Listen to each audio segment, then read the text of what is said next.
ஊருக்கு வெளியில அமைதியான ஒரு இடம், அங்க ஒரு ஆசிரமம், அங்க ஒரு சாமியார். அவர் தினமும் நல்ல போதனைகள்லாம் செய்வார். பல பேர் போய் அங்கேயே சில நாள் தங்கி இருந்து அவர் சொல்ற அறிவுரைகளை எல்லாம் கேட்டுக்கிட்டு வர்றது வழக்கம். ஒரு தடவை அவரை பார்த்துட்டு போறதுக்காக 3 வெளியூர் தம்பதிகள் வந்தாங்களாம். அந்த மடத்திலேயே சாப்பிட்டுக்கிட்டு தங்கி இருந்து அவங்களுடைய போதனைகளை கேட்டுக்கிட்டு போகணுங்கிறது அவங்க நோக்கம். காலையில குளிச்சுட்டு பூஜையில உட்கார்ந்தார் அந்த சுவாமி. இவங்களும் குளிச்சுட்டு அந்த பூஜையை பார்க்கறதுக்காக அவர் முன்னாடி வந்து உட்கார்ந்தாங்க. பூஜை ஆரம்பமாச்சு. சம்பிரதாயப்படி அது ரொம்ப நேரம் நடந்துக்கிட்டே இருக்குது. இவங்களுக்கு நல்ல பசி இருந்தாலும் இந்த நேரத்தில் அதை எப்படி வெளியில் காட்டிக்கிறது? பேசாமல் இருந்தாங்க. அந்த சுவாமி பூஜையை முடித்தார். அதுக்கப்புறம் பேச ஆரம்பித்தார். பேச்சு அருமையாக தான் இருந்தது, அமிர்தமாக தான் இருந்தது. இருந்தாலும் இவங்களுக்கு இருக்கிற வயிற்று பசி அது சரியாக கவனிக்க விடலை. அந்த சுவாமியே இதை கவனிச்சதா தெரியல. இவங்களுக்கு மனசுக்குள்ள ஒரு எண்ணம், உள்ள சாப்பாடு தயாராகிட்டு இருக்கும் போல இருக்கு, இந்த பேச்சு முடிஞ்சது நம்மளை உள்ளே அழைச்சிட்டு போய் சாப்பாடு போடுவாங்கன்னு நினைக்கிறோம் அப்படின்னு இவங்களாம் நினச்சிக்கிட்டாங்க. ஆனால் சுவாமி இதை பற்றி எதுவுமே பேசலை, கண்டுக்கலை. ஒரு அம்மாவால் அதுக்கு மேலே சும்மா இருக்க முடியுமா? முடியல. சாப்பாட்டை கவனிக்கலாமா அப்படின்னு சொல்லி மெதுவாக ஆரம்பித்தாங்க. கவனிக்கலாமே அப்படின்னு உள்ளே அழைச்சிட்டு போனார் சுவாமி. இவங்க ரொம்ப அவசரமாக எழுந்திருச்சு உள்ளே ஓடினாங்க. அங்கே ஒரு மேஜை மேலே ஒரு கிண்ணம் மூடி இருந்தது. இதுதான் சாப்பாட்டு மேஜை போல இருக்கு, இங்கே சாப்பாடு வந்துடும் அப்படின்னு நினச்சாங்க. உடனே போய் சுற்றி உட்காந்துக்கிட்டாங்க. சுவாமி அந்த கிண்ணத்தை எடுத்து அந்த அம்மா கிட்ட கொடுத்தார். அவங்க அதை வாங்கி மூடியை திறந்து பார்க்குறாங்க. உள்ளே ஒரு சாவி இருக்குது. சரிதான், இது சமையலறை சாவி போல இருக்கு. அங்கே போய் அதை திறந்து சாப்பாட்டை நாமே எடுத்துக்கிட்டு வந்து இங்கே வச்சுக்கிட்டு சாப்பிடணும் போல இருக்கு அப்படின்னு நினச்சாங்க. சாவி இருக்கு இல்லையா, வாங்க பூட்டு நிறையா காட்டுறேன் அப்படின்னு சுவாமி அவங்கள அழைச்சிட்டு போனார், காட்டினார். இவங்க அந்த அறையை ரொம்ப ஆவலோடு திறந்தாங்க. உள்ளே பார்த்தா அங்கே அரிசி, பருப்பு, விதவிதமான காய்கறி எல்லாம் இருக்குது. சமையலுக்கு வேண்டிய மிளகாய், எண்ணெய், பால், தயிர், நெய் இப்படி எல்லாமே இருக்குது. அடுப்பு, விறகு, நெருப்பு போட்டி அது கூட அங்கே இருக்குது. சாப்பாடு தயாராக இருக்கும்னு நினச்சிக்கிட்டு போனால் இப்படி இருக்குதே அப்படின்னு சொல்லி அதை பார்த்ததும் ரொம்ப சோர்ந்து போட்டாங்க அவங்க. சுவாமி, என்ன இது சாப்பாடு இல்லையா அப்படின்னாங்க. அதுதான் சாப்பாட்டுக்கு வேண்டிய எல்லாம் இங்கே இருக்குதே. அடுப்பு மூட்டி நீங்கள் தான் அவங்கவுங்க ருசிக்கு தகுந்த மாதிரி சமைச்சிக்கணும். இந்த சன்னியாசிக்கு எப்படி சமைக்க தெரியும் அப்படின்னு கேட்டார் சுவாமி. சாப்பாடு தயாராக இருக்கும்னு நாங்கள் எதிர்பார்த்தோம் அப்படின்னாங்க. நீங்கள் இப்படி சொல்லுவீங்கன்னு நானும் எதிர்பார்த்தேன். இது வரைக்கும் நான் எவ்வளவோ தத்துவம்லாம் எடுத்து சொன்னேன். எல்லாத்தையும் விட இதுதான் அனுபவபூர்வமான தத்துவம். ஆண்டவன் நமக்கு நல்ல மனசை கொடுத்துருக்குறான், நல்ல வாய்ப்புகளையும் தந்திருக்கிறான், அதையெல்லாம் பயன்படுத்திக்கக்கூடிய மூளையையும் சிந்தனையையும் கொடுத்துருக்குறான். அதனால் அடுப்பை தான் நீங்கள் மூட்டணும். அடுப்பை நீங்கள் தான் மூட்டணும். உங்களுக்கு உகந்ததை நீங்கள் தான் சமைச்சு ருசித்து அனுபவிக்கணும். ஆண்டவனே அதை செஞ்சுக்கிட்டு இருக்க மாட்டான் அப்படின்னாராம் அந்த சுவாமி. நம்முடைய வாழ்க்கையில் பல நல்ல பலன்களை பெறறதுக்கு நாம் தான் முயற்சி பண்ணணும். அதுக்குரிய சூழ்நிலையைத்தான் ஆண்டவன் கொடுப்பானே தவிர அதை விளக்கறதுக்காக தான் அந்த சுவாமி அப்படி செஞ்சு காட்டியிருக்கிறார். இது ஒரு பெரியவர் இப்படி ஒரு விளக்கம் கொடுத்தார். அதுக்கப்புறம் அந்த 3 தம்பதிகளும் தெளிவடைஞ்சுட்டாங்களாம். நாம் தெளிவடைகிறது எப்போங்கிறது தான் தெரியல அப்படின்னு பல பேர் இதை கேட்டுட்டு சொல்லிகிட்டு இருக்கிறாங்க. இந்த கதையை நம்முடைய நண்பர் ஒருத்தர்கிட்ட சொன்னேன். அந்த நண்பர் ரொம்ப சந்தோஷப்பட்டார். நீங்கள் சொல்கிறது கரெக்டு சார், ஆனால் நான் அதை விட ஒரு படி மேலே சார். எனக்கெல்லாம் அரிசி, பருப்பு இருக்கிற ரூம் எதுன்னு கையை காட்டிட்டா போதும். உடனே கிண்ணத்துலேருந்து சாவியை எடுத்து கொடுக்கணுங்கிற அவசியம்லாம் இல்லை எனக்கு. அப்புறம் எப்படி ரூமை திறந்துருவீங்க அப்படின்னு கேட்டேன். பூட்டை உடைச்சி திறந்துருவேன், அதுதான் எனக்கு பழக்கம் அப்படிங்கிறார். எதிர்காலத்தை நினைச்சா எனக்கு ரொம்ப பயமா இருக்கு சார் அப்படின்னு சொல்றவங்க நிறைய பேர் இருக்கிறாங்க. அதாவது பயப்படாத மனிதர்கள்னு யாருமே கிடையாது. ஒவ்வொருத்தருக்கும் ஒவ்வொரு விதமான பயம் இருந்தாலும் ஒட்டுமொத்தமா பாக்குறப்போ மனிதனுக்கு 6 விதமான பய உணர்வுகள் வரலாம் அப்படின்னு பெரியவங்க சொல்றாங்க. எல்லா விதமான பயமும் இந்த 6 வகைக்குள்ள அடக்கம். அந்த 6 வகை பயமும் 6 எதிரிகள் மாதிரியாம். 6 எதிரிகளையும் புரிஞ்சுக்கிட்டோம்னா போதும், வாழ்க்கையில சுலபமா வெற்றி அடைய முடியும். சரி, அந்த 6 வகை பயம் என்னென்ன அப்படின்னு பார்ப்போம்.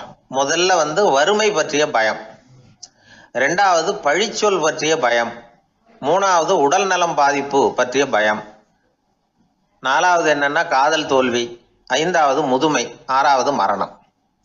அதாவது பயப்படுறதுங்கிறது ஒரு மனநிலை தான். இந்த மனநிலையை கட்டுப்படுத்த முடியும், திசை திருப்ப முடியும். சரி, இந்த பயங்களின் அறிகுறிகள் எப்படி இருக்கும்? வறுமை பற்றிய பயம் அப்படின்னு முதல்ல சொன்னோம் இல்லையா, அந்த பயத்தின் அறிகுறிகளை தெரிஞ்சுக்குவோம். எதுலேயும் அக்கறை இல்லாமல் இருக்கிறது, ஒரு குறிக்கோள் இல்லாமல் இருக்கிறது, வறுமையை சகிச்சுக்கிறது, வாழ்க்கையில் கிடைக்கிறது எதுவாக இருந்தாலும் ஆட்சேபனை இல்லாமல் ஏற்றுக்கிறது, மனசாலும் உடம்பாலும் சோர்ந்து போயிருக்கிறது, ஆர்வம், முனைப்பு, கற்பனை திறன் எதுவுமே இல்லாமல் இருக்கிறது. இதெல்லாம் தான் அந்த வறுமை பற்றிய பயத்தின் அறிகுறிகள். அந்த அடுத்தது ஒன்று பார்த்தோமே, பழிச்சொல் பற்றிய பயம். அதாவது அடுத்தவங்க நம்மளை குறை சொல்லி விடுவாங்களோ அப்படிங்கிற பயம். இதுக்கு அறிகுறி என்ன தெரியுமா? புதியவர்களை சந்திக்கிறதுக்கு பயப்படுறது, முடிவு எடுக்க முடியாமல் குழம்புறது, பிரச்சனைகளை தவிர்க்க விரும்புறது, தாழ்வு மனப்பான்மை, வரவுக்கு மீறி செலவு செஞ்சு இமேஜை உயர்த்திக்கிறது, குறிக்கோள் இல்லாத வாழ்க்கை. இதெல்லாம் தான் அதுக்கு அறிகுறிகள். மூணாவது பயம் உடல் நலம் பாதிப்பு பற்றிய பயம், அதாவது நோய் பற்றிய பயம். ஒரு உண்மை என்ன தெரியுமா?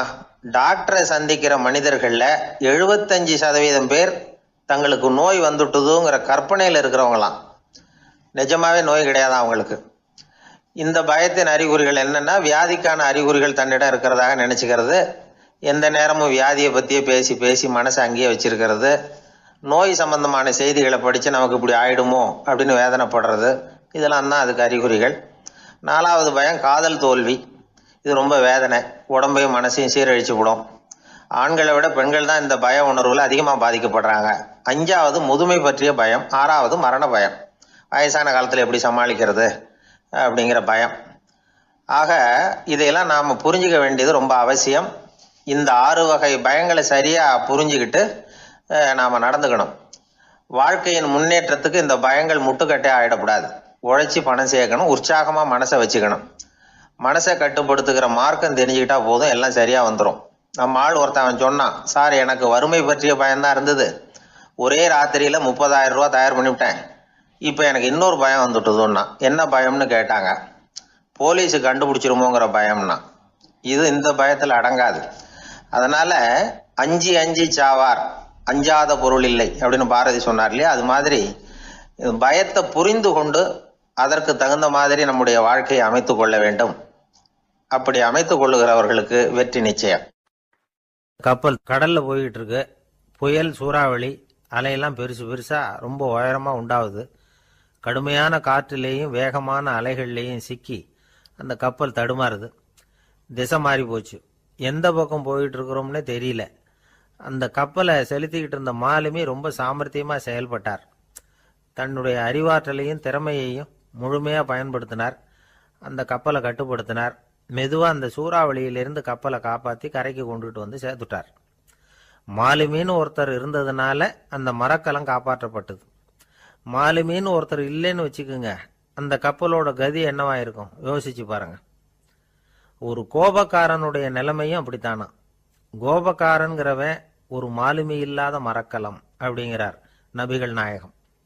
கொந்தளிக்கிற கடல்ல கொடுமையான அலைகளின் உச்சியில அல்லல் படுகிற மரக்கலத்தை விட மோசமானது கோபக்காரனின் நிலைமை அப்படிங்கிறது அவருடைய கருத்து. அது மாதிரி இதுன்னு சொல்லல, அதை விட மோசம் இது அப்படிங்கிறார். ஏன் தெரியுமா? ஒரு கப்பல் கடல்ல தடுமாறினா அதை சரிப்படுத்த மாலுமி இருக்கிறார். அவர் தன்னுடைய சாமர்த்தியத்தினால அதை கட்டுப்படுத்தி சரியான வழிக்கு கொண்டுட்டு வந்துருவார். ஆனா கோபக்காரனுடைய நிலைமை அப்படி இல்லை அப்படிங்கிறார் நபிகள் நாயகம். மனித மனம் ஒரு மரக்கலம், அறிவு அதில் இருக்கிற மாலுமி. மாலுமி மரக்கலத்தை செலுத்துறான், அவனுக்கு கட்டுப்பட்டு அது ஓடுது. ஆனா கோபக்காரன்கிற மனுஷங்கிட்ட அறிவுங்கிற மாலுமி சரியா வேலை செய்ய மாட்டான். ஏன்னா கோபம் அந்த மாலுமியின் கண்களை அவிச்சிரும், காதுகளை கேட்காம பண்ணிவிடும். கண்ணையும் காதையும் மூடிவிட்டு கப்பலை ஓட்டுனா எப்படி ஓட்டுறது? அதனால கோபக்காரன் மாலுமி இல்லாத மரக்கலம். இடி மின்னல்ல மாட்டிக்கிட்டு கஷ்டப்படுற கப்பல் மாதிரி கஷ்டப்படுறான். பெரியவங்கள்லாம் என்ன சொல்றாங்க? உனக்கு கெடுதல் பண்ணவனுக்கும் நீ நன்மையே செய், எவருடைய விருப்பு வெறுப்பையும் பொருட்படுத்தாதே, பரம எதிரிக்கும் நீ நன்மை செய்ய ஆரம்பிச்சா உன்னுடைய தூய நிலையை பார்த்துட்டு அவனும் உனக்கு நெருக்கமான நண்பனா ஆயிடுவான். இதுதான் பெரியவங்க நமக்கு சொல்லி இருக்கிறது. புனித குரான் சொல்றது என்ன? தீமையை நன்மையை கொண்டே நீர் தடுத்து கொள்ளும் அப்படின்னு சொல்லப்பட்டிருக்கு. அதுல இன்னா செய்தாரை ஒருத்தல் அவர் நாண நன்னயம் செய்து விடல் அப்படிங்கிறார் திருவள்ளுவர். செல்வந்தர் ஒருத்தர்கிட்ட ஒரு சிறுவன் ஆடு மேய்ச்சிக்கிட்டு இருந்தானா. பெரியவர் அவனை கூப்பிட்டு, நீ நேராக போய் ஒரு ஆட்டில் உள்ள ரொம்ப நல்ல பகுதி எதுவோ அதை எடுத்துக்கிட்டு வா அப்படின்னாராம். இவன் போனான். ஒரு ஆட்டு உடம்புல இருந்த நாக்கு, இருதயம், இது ரெண்டையும் எடுத்துகிட்டு வந்து கொடுத்தானான். பெரியவர் வாங்கி பார்த்தார். அதுக்கப்புறம், இப்போ நீ போய் இன்னொரு ஆட்டில் இருக்கிற ரொம்ப கெட்ட பகுதி எதுவோ அதை எடுத்துகிட்டு வா அப்படின்னாராம். இவன் போய் எடுத்துகிட்டு வந்தான்.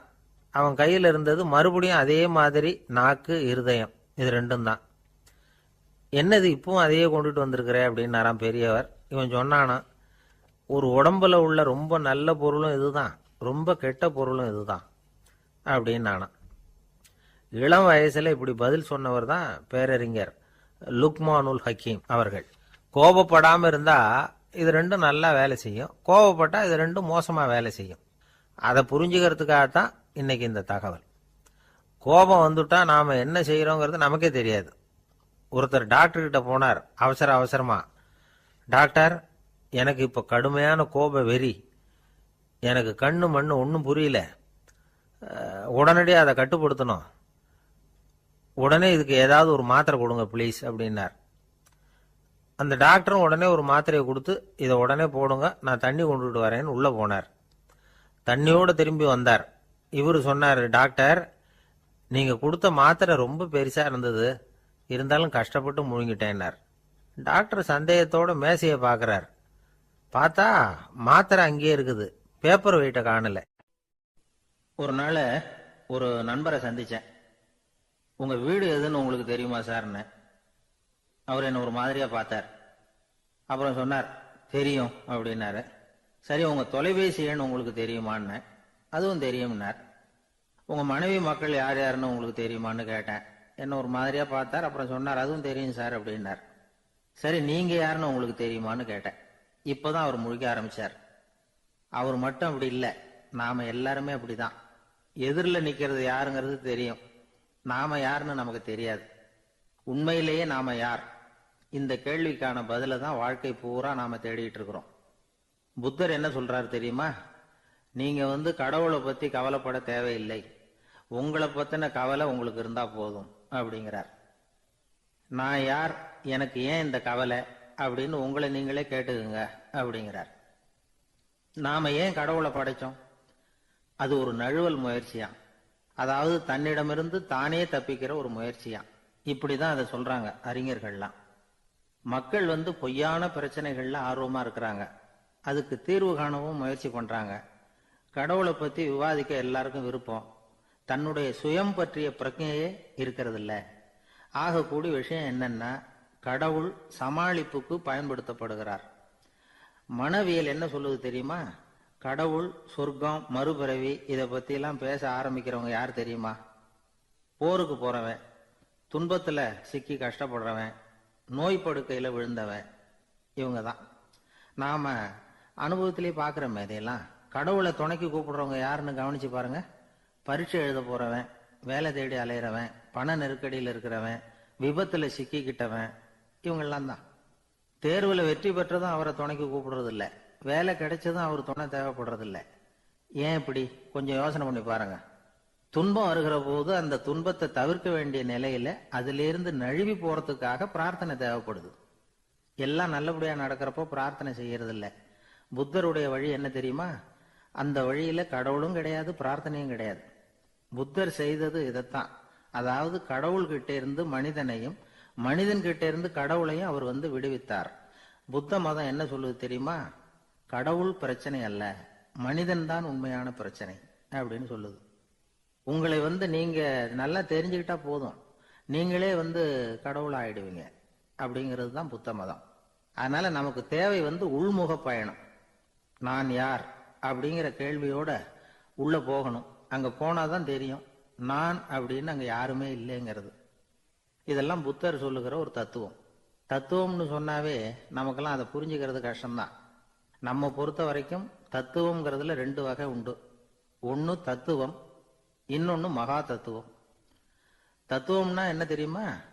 கேட்கறவங்களுக்கு புரியப்படாது, அதுதான் தத்துவம். மகா தத்துவம் என்னன்னா சொல்றவங்களுக்கும் புரியப்படாது.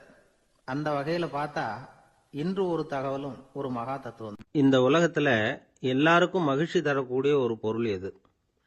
இது ஒரு முக்கியமான கேள்வி. இந்த கேள்விக்கு பொருத்தமான ஒரு பதிலை உங்களால சொல்ல முடியுமா? அதாவது கொஞ்சம் யோசிச்சு பார்த்தா பணம்னு சொல்லலாமா? இப்போ கையில் காசு இல்லாதவங்ககிட்ட ஒரு 10 ரூபாயை கொடுத்தா அது அவனுக்கு சந்தோஷத்தை கொடுக்கும். ஏற்கனவே வருமான வரி பிரச்சனையில் சிக்கி இருக்கிறவர்கிட்ட இன்னும் கொஞ்சம் பணம் இந்தாங்கன்னு சொல்லி கொடுத்தோம்னா அது அவருக்கு சங்கடத்தை தான் கொடுக்கும். அதனால் அந்த கேள்விக்கு பணம்ங்கிறது பொருத்தமான பதிலாக இருக்க முடியாது. கேள்வி என்னன்னா, இந்த உலகத்தில் எல்லாருக்கும் மகிழ்ச்சி தரக்கூடிய ஒரு பொருள் எது? சரி, இனிப்புன்னு சொல்லலாமா? ஏன்னா எல்லாருக்கும் இனிக்க தானே செய்யும். அதுலேயும் ஒரு சிக்கல் இருக்குது. சர்க்கரை வியாதிக்காரங்களுக்கு அது என்ன சந்தோஷத்தையாக கொடுக்கும்? ஆக எல்லாருக்கும் வேறுபாடு எதுவும் இல்லாமல் மகிழ்ச்சியை கொடுக்கக்கூடியது வேற ஏதோ ஒன்று இருக்குது. அது என்னன்னு கண்டுபிடிக்கணும். அதுதான் இன்னைக்கு தகவல். இப்போ அதை கண்டுபிடிக்கணும்னா இந்த கதையை கேட்கணும். அது என்ன கதைன்னா, ஒரு ஊரில் ஒரு ராஜா இருந்தார். அவருக்கும் இதே சந்தேகம் வந்துட்டுது. அதாவது எல்லாருக்கும் இன்பம் தரக்கூடிய பொருள் எது அப்படின்னு. இதுக்கு பதில் தெரிஞ்சுக்கிறதுக்கு ஆசைப்பட்டார். சரி, அதுக்கு என்ன செய்யலாம்னு யோசனை பண்ணார். நாட்டு மக்களுக்கு பகிரங்கமாக ஒரு அறிவிப்பு கொடுத்தார். நம்ம நாட்டு மக்கள் இன்பம் தரக்கூடிய பொருள் எதுன்னு நினைக்கிறாங்களோ அதை கொண்டுகிட்டு வந்து அரண்மனையில் உள்ள கண்காட்சி மண்டபத்தில் வைக்கலாம். அப்படி அவங்க வைக்கிற பொருள்களில் எது எல்லாருக்கும் இன்பம் தரக்கூடியதாக இருக்குமோ அதை வச்சவருக்கு 1000 பொற்காசுகள் பரிசு அப்படின்னு அறிவிப்பு கொடுத்துட்டார். ஜனங்கள் இந்த அறிவிப்பை கேட்டாங்க. அதுக்கப்புறம் சும்மா இருப்பாங்களா? 1000 பொற்காசுன்னா சும்மாவா? அவங்க கையில் என்னென்ன கிடைச்சதோ அதையெல்லாம் கொண்டாந்து அரண்மனை காட்சி மண்டபத்தில் வச்சுட்டாங்க. அதுக்கப்புறமா ராஜா அங்கே வந்தார். ஒவ்வொன்றா பார்த்துக்கிட்டே வந்தார். முதல்ல ஒரு குயில் இருந்தது, இனிமையாக பாடக்கூடிய குயில். இந்த குயிலோட இன்னிசை எல்லாருக்கும் இன்பம் தரக்கூடியது தான். இருந்தாலும் காது கேட்காதவங்களுக்கு இந்த இசை எப்படி இன்பம் தர முடியும்? அதனால் இது சரியில்லைன்னு விட்டார். அடுத்தபடியாக போனார். அங்கே என்ன வச்சுருக்கிறாங்கன்னு பார்த்தா ஒரு அழகான மயில் அங்கே தோகை விரித்து ஆடிக்கிட்டு இருக்குது. இந்த மயிலோட ஆட்டம் மனசுக்கு இன்பம் தரக்கூடியது தான். இருந்தாலும் பார்வை இல்லாதவங்க இந்த ஆட்டத்தை பார்த்து ரசிக்க முடியுமா? முடியாது. அதனால் இதுவும் சரியில்லை அப்படின்னு சொல்லிவிட்டார். அதுக்கு அடுத்தபடியாக போனார். பல வகையான இனிப்பு பண்டங்களை வச்சுருந்தாங்க. பார்த்தார், வயசானவங்களுக்கும் நோயாளிகளுக்கும் இது இன்பம் தராது, துன்பம் தான் கொடுக்கும் அப்படின்னார். இப்படி ஒவ்வொன்றா பார்த்துக்கிட்டே போகிறார். அழகான மலர்கள், கனிகள், ஓவியங்கள் எதுவுமே பொருத்தமாக தெரியல. சகல பேருக்கும் இன்பம் தரக்கூடிய வகையில் எதுவும் இல்லை. கடைசியாக வந்தார். அங்கே ஒரு களிமண் பொம்மை இருந்தது. அது என்ன பொம்மை தெரியுமா? பசியால் வாடி இருக்கிற ஒருத்தருக்கு ஒரு அம்மா இனிமையாக பேசிக்கிட்டு சோறு போடுறது மாதிரி அந்த பொம்மையை செஞ்சுருந்தாங்க. அதுக்கு கீழே அன்பு அப்படின்னு எழுதியிருந்துதான். ராஜா பளிச்சுன்னு ஒரு முடிவுக்கு வந்தார். அந்த பொம்மையை செஞ்ச சிற்பியை வரவழைச்சார், பரிசு கொடுத்தார். அன்பு ஒன்று தான் எல்லாருக்கும் இன்பம் அளிக்கக்கூடிய பொருள். காது கேட்காதவங்களும் அதை கேட்க முடியும், பார்வை இல்லாதவங்களும் அதை பார்க்க முடியும், குழந்தைகளும் அதை உணர முடியும் அப்படின்னு அதுக்கு விளக்கம் கொடுத்தார் அந்த மன்னர். இந்த உலகத்தில் எல்லாருக்கும் மகிழ்ச்சி தரக்கூடிய ஒரு பொருள் அன்பு தான். அதை புரிஞ்சுக்கிட்டு தான் சில கணவன்மார்கள் மனைவி பேரில் ரொம்ப அன்பை காட்டிக்கிறது வழக்கம். ஒரு வீட்டு வாசப்படி பக்கமாக மழைக்கு ஒதுங்கினார் ஒருத்தர். மழை தூரிக்கிட்டு இருந்தது, இருட்டு நேரம். அந்த வீட்டில் இருந்தவர், இன்னைக்கு ராத்திரி வேணும்னா இங்கேயே தங்கிட்டு காலையில் போங்க அப்படின்னார். உடனே இவர் சொன்னார், ரொம்ப நன்றிங்க, ஒரு 10 நிமிஷத்தில் இதை வந்துவிடுறேன் அப்படின்னு சொல்லிவிட்டு எங்கேயோ ஓடினார். 10 நிமிஷம் கழித்து திரும்பி வந்தார். ஆமாம், எங்கே போயிட்டு வந்தீங்கன்னு கேட்டார் வீட்டில் இருந்தவர். நேராக எங்கள் வீட்டுக்கு போய் மனைவி கிட்ட இன்னைக்கு ராத்திரி இங்கேயே தங்கிக்கிறேன்னு சொல்லிவிட்டு வந்துட்டேன் அப்படின்னார் அவர். அன்புல இது ஒரு ரகம். எனக்கு இது மட்டும்தான் சார் தெரியும், இதை தவிர வேற எதுவும் தெரியாது அப்படின்னு சொல்லிக்கிட்டே காலம் தள்ளுறவங்க ரொம்ப பேர். அவங்கெல்லாம் கஷ்டப்பட வேண்டியிருக்கும். ஒருத்தர் தன்னுடைய தொழிலில் ரொம்ப கெட்டிக்காரராக இருக்கலாம். அதுக்காக எப்பவும் அதே ஞாபகத்தில் இருந்துக்கிட்டு உலகியல் அறிவு இல்லாமல் இருந்துடக்கூடாது, அது ஆபத்து. இதுக்காக நம்ம தாத்தா பாட்டிலாம் ஒரு கதை சொல்லுவாங்களே, கேள்விப்பட்டிருக்கீங்களா? ஒரு சமயம் ஒரு 4 பேர் சேர்ந்து வெளியூருக்கு பிரயாணம் போனாங்களாம். அந்த 4 பேர் எப்படி தெரியுமா? ஒருத்தர் வேதாந்தி, இன்னொருத்தர் சங்கீத வித்வான், 3வது ஆள் வைத்தியர், 4வது ஆள் ஜோசியர். இவங்க 4 பேரும் நண்பர்கள். அதனால சேர்ந்து புறப்பட்டாங்க. வழியில் ஒரு ஊரில் தங்கினாங்க. இருட்டி போச்சு. அதனால் இன்னைக்கு ராத்திரி இங்கேயே தங்கி இருந்துட்டு நாளைக்கு புறப்படலாம் அப்படின்னு தீர்மானம் பண்ணாங்க. சாப்பாட்டுக்கு என்ன பண்ணுறது? அங்கேயே கடத்தெருவுக்கு போய் சாமான்லாம் வாங்கியாந்து சமைச்சு சாப்பிட்லாம்னு முடிவு பண்ணாங்க. 4 பேர் இருக்கிறதுனால ஆளுக்கு ஒரு காரியமாக செய்யலாம் அப்படின்னு வேலையை பிரிச்சுக்கிட்டாங்க. வைத்தியர் கரிகாய் வாங்க போனார், வேதாந்தி எண்ணெய் வாங்க போனார், ஜோசியர் பலசரக்கு வாங்க போனார், சங்கீத வித்வானுக்கு சமைக்கிற வேலை. எல்லாம் சரி, ஆனால் நடந்தது என்ன தெரியுமா? கடைத்தெருவுக்கு காய்கறி வாங்க போனார்ல வைத்தியர், அங்கே போய் மார்க்கெட்டில் பார்த்தார். ஒவ்வொரு கரிகாயாக எடுத்து பார்த்தார். இது பித்தம், உடம்புக்கு ஒத்துக்காது, இது வாயு, உடம்புக்கு ஒத்துக்காது அப்படின்னு ஒவ்வொன்றா தள்ளினார். கடைசியில் ஒன்றுமே தேரல, வெறுங்கையோடு திரும்பி வந்துக்கிட்டு இருக்கிறார்.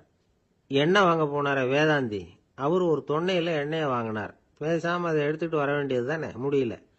அவருடைய வேதாந்த மூளை சிந்திக்க ஆரம்பிச்சுட்டுது. இந்த தொன்னைக்கு எண்ணெய் ஆதாரமா அல்லது எண்ணெய்க்கு தொன்னை ஆதாரமா அப்படிங்கிற ஆராய்ச்சியில் இறங்கினார். என்னாச்சு தெரியுமா? அப்படி கவுத்து பார்த்தார். வாங்கின எண்ணெய் பூராவையும் வழியில் கொட்டிவிட்டு வெறும் தொன்னையோடு சேர்ந்தார். பலசரக்கு வாங்க போனார் ஜோசியர், அவர் ஒரு வழியில் பார்த்தாரு. வழியில் வந்தவங்களெல்லாம் அங்கங்கே ஒரு மரத்தடியில் உட்கார வச்சு அவங்களுக்கெல்லாம் ஆர்வம் சொல்ல ஆரம்பிச்சிட்டார். அப்படி ஒவ்வொருத்தராக சொல்லி முடிச்சுட்டு கடத்தருக்கு போய் சேர்ந்தார். இவர் அங்கே போய் சேர்றதுக்குள்ளே ரொம்ப நேரம் ஆகிட்டுது. கடையெல்லாம் பூட்டிவிட்டு போயிட்டாங்க. என்ன செய்யறது? அவரும் வெறுங்கையோட திரும்பி சேர்ந்தார். சரி, இவங்க கதை தான் இப்படி ஆச்சு. அங்கே சமைக்கிறதுக்காக உட்காந்துருந்தார் சங்கீத வித்வான், அவர் கதை என்னாச்சு தெரியுமா? அங்கே அவர் அடுப்பை பற்ற வச்சு ஒலையை கொதிக்க வச்சார். அதாவது ஒரு பானையில் தண்ணியை ஊற்றி அடுப்பில் வச்சார். அது கொதிக்க ஆரம்பிச்சுது. தண்ணி கொதிக்கிற சத்தம் இருக்குதுல்ல, அது இவருக்கு தாளம் போடுறது மாதிரி இருந்தது.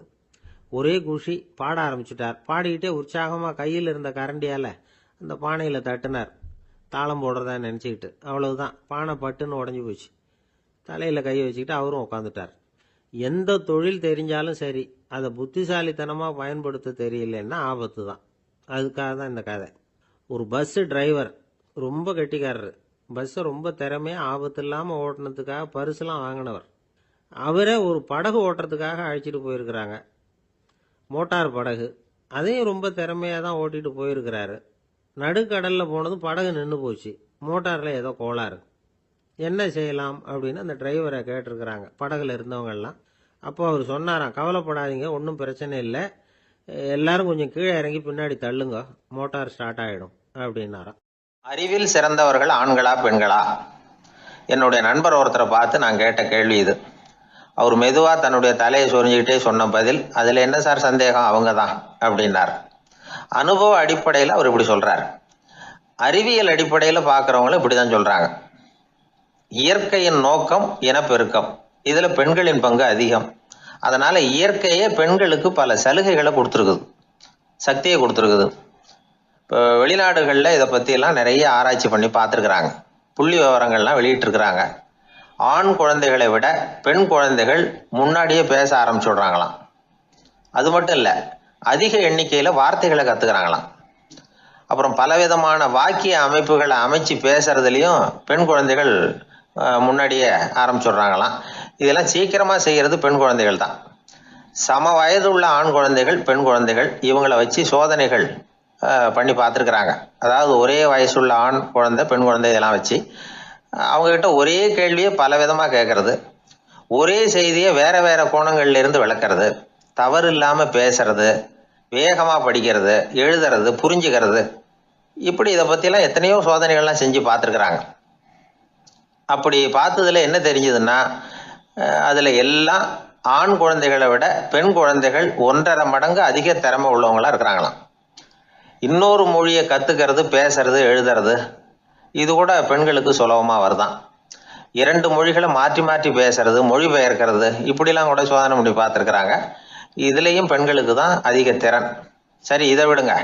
புள்ளி வச்சு கோலம் போடுறது, அதில் இருந்து இந்த கை கடிகாரங்களில், கம்ப்யூட்டர்களில் நுண்ணிய பாகங்களை பொருத்துறது, இது வரைக்கும் பெண்கள் தான் திறமையாக செயல்படுறாங்க அப்படிங்கிறது அந்த சோதனை முடிவு. இந்த நுட்பம், துல்லியம், விரைவு, சிறு கை இயக்கங்களோடு செய்ய வேண்டிய மென்மையான பணிகள், இதுக்கெல்லாம் தேவை கவன குவியம், பொறுமை. இதெல்லாம் பெண்கள்கிட்ட தான் இருக்குதான். அமெரிக்காவில் இன்னொரு சோதனை கூட செஞ்சு பார்த்துருக்குறாங்க. பெண்களின் மூக்கு, மோப்ப உணர்வு, இதெல்லாம் எப்படின்னு பார்த்துருக்குறாங்க. பெண்கள் அதிக எண்ணிக்கையில் வாசனைகளை பிரித்து கண்டுபிடிச்சி விடுறாங்களாம். ஆண்களால் அந்த அளவுக்கு முடியலையாம். சரி, காது எப்படின்னா செவிப்புலன் உணர்வும் பெண்களுக்கு தான் அதிகமாக. ஒரு கும்பல், அதில் பலவிதமான சத்தம், அதுக்கு இடையில இந்த குரலோட தொனி, ஏற்ற இறக்கம், இதை வச்சே பேசுகிற ஆளை கண்டுபிடிச்சிடுறாங்களாம். ஒரு கூட்டத்தில் தன்னுடைய வீட்டுக்காரர் எங்கே இருக்கார், பிள்ளைகள் எங்கே இருக்காங்க அப்படிங்கிறதெல்லாம் பெண்கள் சீக்கிரமாக கண்டுபிடிச்சிடுறாங்களாம். இன்னொரு விஷயம், ஒரு பொருளை பார்த்த உடனே அது என்னென்னு அடையாளம் கண்டுக்கிறது, அதை மனசில் பதிய வச்சுக்கிறது, அப்புறமா இன்னொரு சந்தர்ப்பத்தில் அது எங்கே இருந்தது அப்படின்னு சரியாக ஞாபகப்படுத்திக்கிறது, இது மாதிரி சோதனைகள்லாம் கூட பெண்கள் தான் முன்னணியில் இருக்கிறாங்க. ஒரு சராசரி சூழ்நிலையில் ஆண்களை விட அதிகமான எண்ணிக்கையில் புன்னகை புரியறது, சிரிக்கிறது பெண்கள் தானா. அதிகமாக தோழமை உணர்வோடு பேசுறது அவங்க தானா. 2 பெண்கள் பேசிகிட்டு இருக்கிறதையும் பாருங்கள், அதே மாதிரி 2 ஆண்கள் பேசிகிட்டு இருக்கிறதையும் பாருங்கள். ஆண்கள் ஒரு அடி தள்ளியே நின்று பேசிகிட்டு இருப்பாங்க. மருத்துவர்களை எடுத்துக்கொள்ளுங்கள், அதாவது சிரிச்ச முகத்தோட நோயாளிகள்கிட்ட பரிவோடு பேசுறதுல பெண் டாக்டர்கள் தான் அதிகம். இதுவரை சொல்லப்பட்டது எல்லாமே அறிவியல் பூர்வமான செய்திகள்.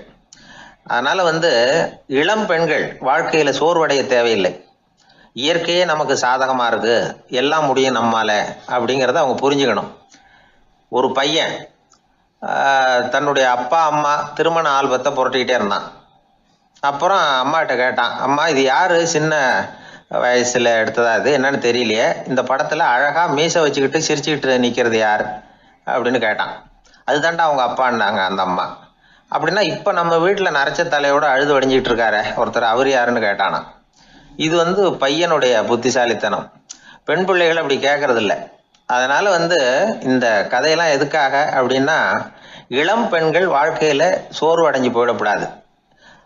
அதனால பெண்கள் எல்லாம் முடியும் நம்மாலும் அப்படிங்கிறத நினைச்சு செயல்பட்டாங்கன்னா வாழ்க்கையில வெற்றி நிச்சயம். வாயில கொழுப்பு இருந்தாலும் பரவாயில்ல சார், எப்படியாவது ஒரு வழியா சமாளிச்சுக்கலாம். ஆனா வயத்துல மட்டும் கொழுப்பு இருக்கக்கூடாது சார். அப்படி இருந்தா அதான் அலட்சியமாவும் விட்டுறக்கூடாது சார் அப்படின்னு ஒருத்தர் சொல்லிட்டு வந்தார். அதுக்கப்புறம் தான் அவர்கிட்ட பேசி பல விவரங்களை தெரிஞ்சுக்க முடிஞ்சது. சில பேர் சொல்லுவாங்க, எனக்கு தொந்தி கிடையாது சார், வேணும்னா என் வயத்தை அழுத்தி பாருங்க, கல்லு மாதிரி இருக்கும்பாங்க. வயிறு கல்லு மாதிரி இருந்தா உள்ள கொழுப்பு இல்லைன்னு நினைச்சிடக்கூடாது. வயிற்று தசைக்கு அடியில உள்ள கொழுப்பு சில வாத்தியங்கள்ல இருக்குமே நரம்பு, அது மாதிரி டைட்டா இழுத்துக்கிட்டு இருக்குன்னு அர்த்தம். அதனால தொட்டு பார்த்தா கல்லு மாதிரி தான் இருக்கும், இருந்தாலும் தொந்தி தான். வயத்துல கொழுப்பு அதிகமா இருக்கிறது சங்கடம் தான். அதனால கொலஸ்ட்ரால் அளவு அதிகமாகும், இதய நோய்கள், நீரிழிவு, ஹைப்பர் டென்ஷன், ஸ்ட்ரோக்கு, இது மாதிரி ரிஸ்க் எல்லாம் அதிகமாகும். ஒருத்தர் ஒல்லியா இருக்கலாம், உடம்பு இடம் அதிகப்படியா இல்லாம இருக்கலாம். அப்படி இருந்தா கூட அவர் உடம்புல மற்ற பகுதியை விட வயத்துல கொழுப்பு அதிகமா இருக்கும். நாம தான் ஒல்லியா இருக்கிறோமே, நமக்கு ஒண்ணும் இல்லை அப்படின்னு நினைச்சிடக்கூடாது. சரி, நம்ம வயிறு இருக்க வேண்டிய அளவை விட அதிகமா இருக்குதா இல்லையா, அதை எப்படி கண்டுபிடிக்கிறது? அதுக்கு சில வழி இருக்குது. முதல்ல நீங்க நேரா ஸ்ட்ரைட்டா நிமிர்ந்து நில்லுங்க. உங்க பார்வையை மட்டும் கீழே தாழ்த்தி காலு விரலை கவனிங்க. விரல் உங்களுக்கு தெரியுதா அப்படின்னா உங்க வயர் நார்மலா இருக்குன்னு அர்த்தம். கால் விரல் உங்க கண்ணுக்கு தெரியலையா அப்படின்னா உங்களுக்கு வயிறு பெருசுதான். இன்னொரு வழி இருக்கு, அது என்ன தெரியுமா? ஒரு தரையில நீட்டா படுத்துடணும். 1 மீட்டர் நீளம் உள்ள அளவுகோல் ஒன்று எடுத்துதுங்க. கழுத்து எலும்புல ஒரு பக்கத்தையும் இடுப்புல ஒரு பக்கத்தையும் வைங்க. பக்கவாட்டில் வைங்க, அதாவது படுக்கவாட்டில். அது நடுப்பகுதி வயத்துல முட்டி தராசு மாதிரி ஆடுதா அப்படின்னா உங்க வயர் உங்களுக்கு ப்ராப்ளம் தான். அதனால அதை கண்டுபிடிக்கிறதுக்கு அப்படி ஒரு அளவுகோல் வச்சிருக்கிறாங்க. மருத்துவ அறிவியல் ரீதியா உங்களுக்கு தொந்தி இருக்குதா இல்லையான்னு கண்டுபிடிக்கிறதுக்கு ஒரு வழி இருக்கு. உங்க இடுப்புல வெயிஸ்ட் அப்படின்னு சொல்றோம்ல, இடுப்புல ஒரு அளவு எடுக்கணும், சுற்றளவு. இடுப்புக்கு கீழே ஹிப்னு சொல்றோம்ல, அங்க ஒரு அளவு எடுக்கணும், அதிகபட்ச சுற்றளவு எடுக்கணும். அந்த அளவை இந்த அளவால வகுக்கணும். அதாவது உங்க வெயிஸ்ட் மெஷர்மெண்ட் இருக்குல்ல, அதை ஹிப் மெஷர்மெண்டால வகுக்கணும். இந்த விகிதம், அதாவது வெயிஸ்ட் ஹிப் ரேஷியோ, ஆண்களுக்கு 0.95க்கு மேல போகக்கூடாது, பெண்களுக்கு 0.85க்கு மேல போகக்கூடாது. அப்படி போயிட்டுதுன்னா வயிறு பெருத்திருக்குதுன்னு அர்த்தம். இது டாக்டர்கள் கண்டுபிடிக்கிற ஒரு விதம். சரி, இந்த தொந்தியை குறைக்கிறதுக்கு என்ன பண்ணலாம்? பட்னி கிடக்கலாமா அப்படின்னா அது தேவையில்லை.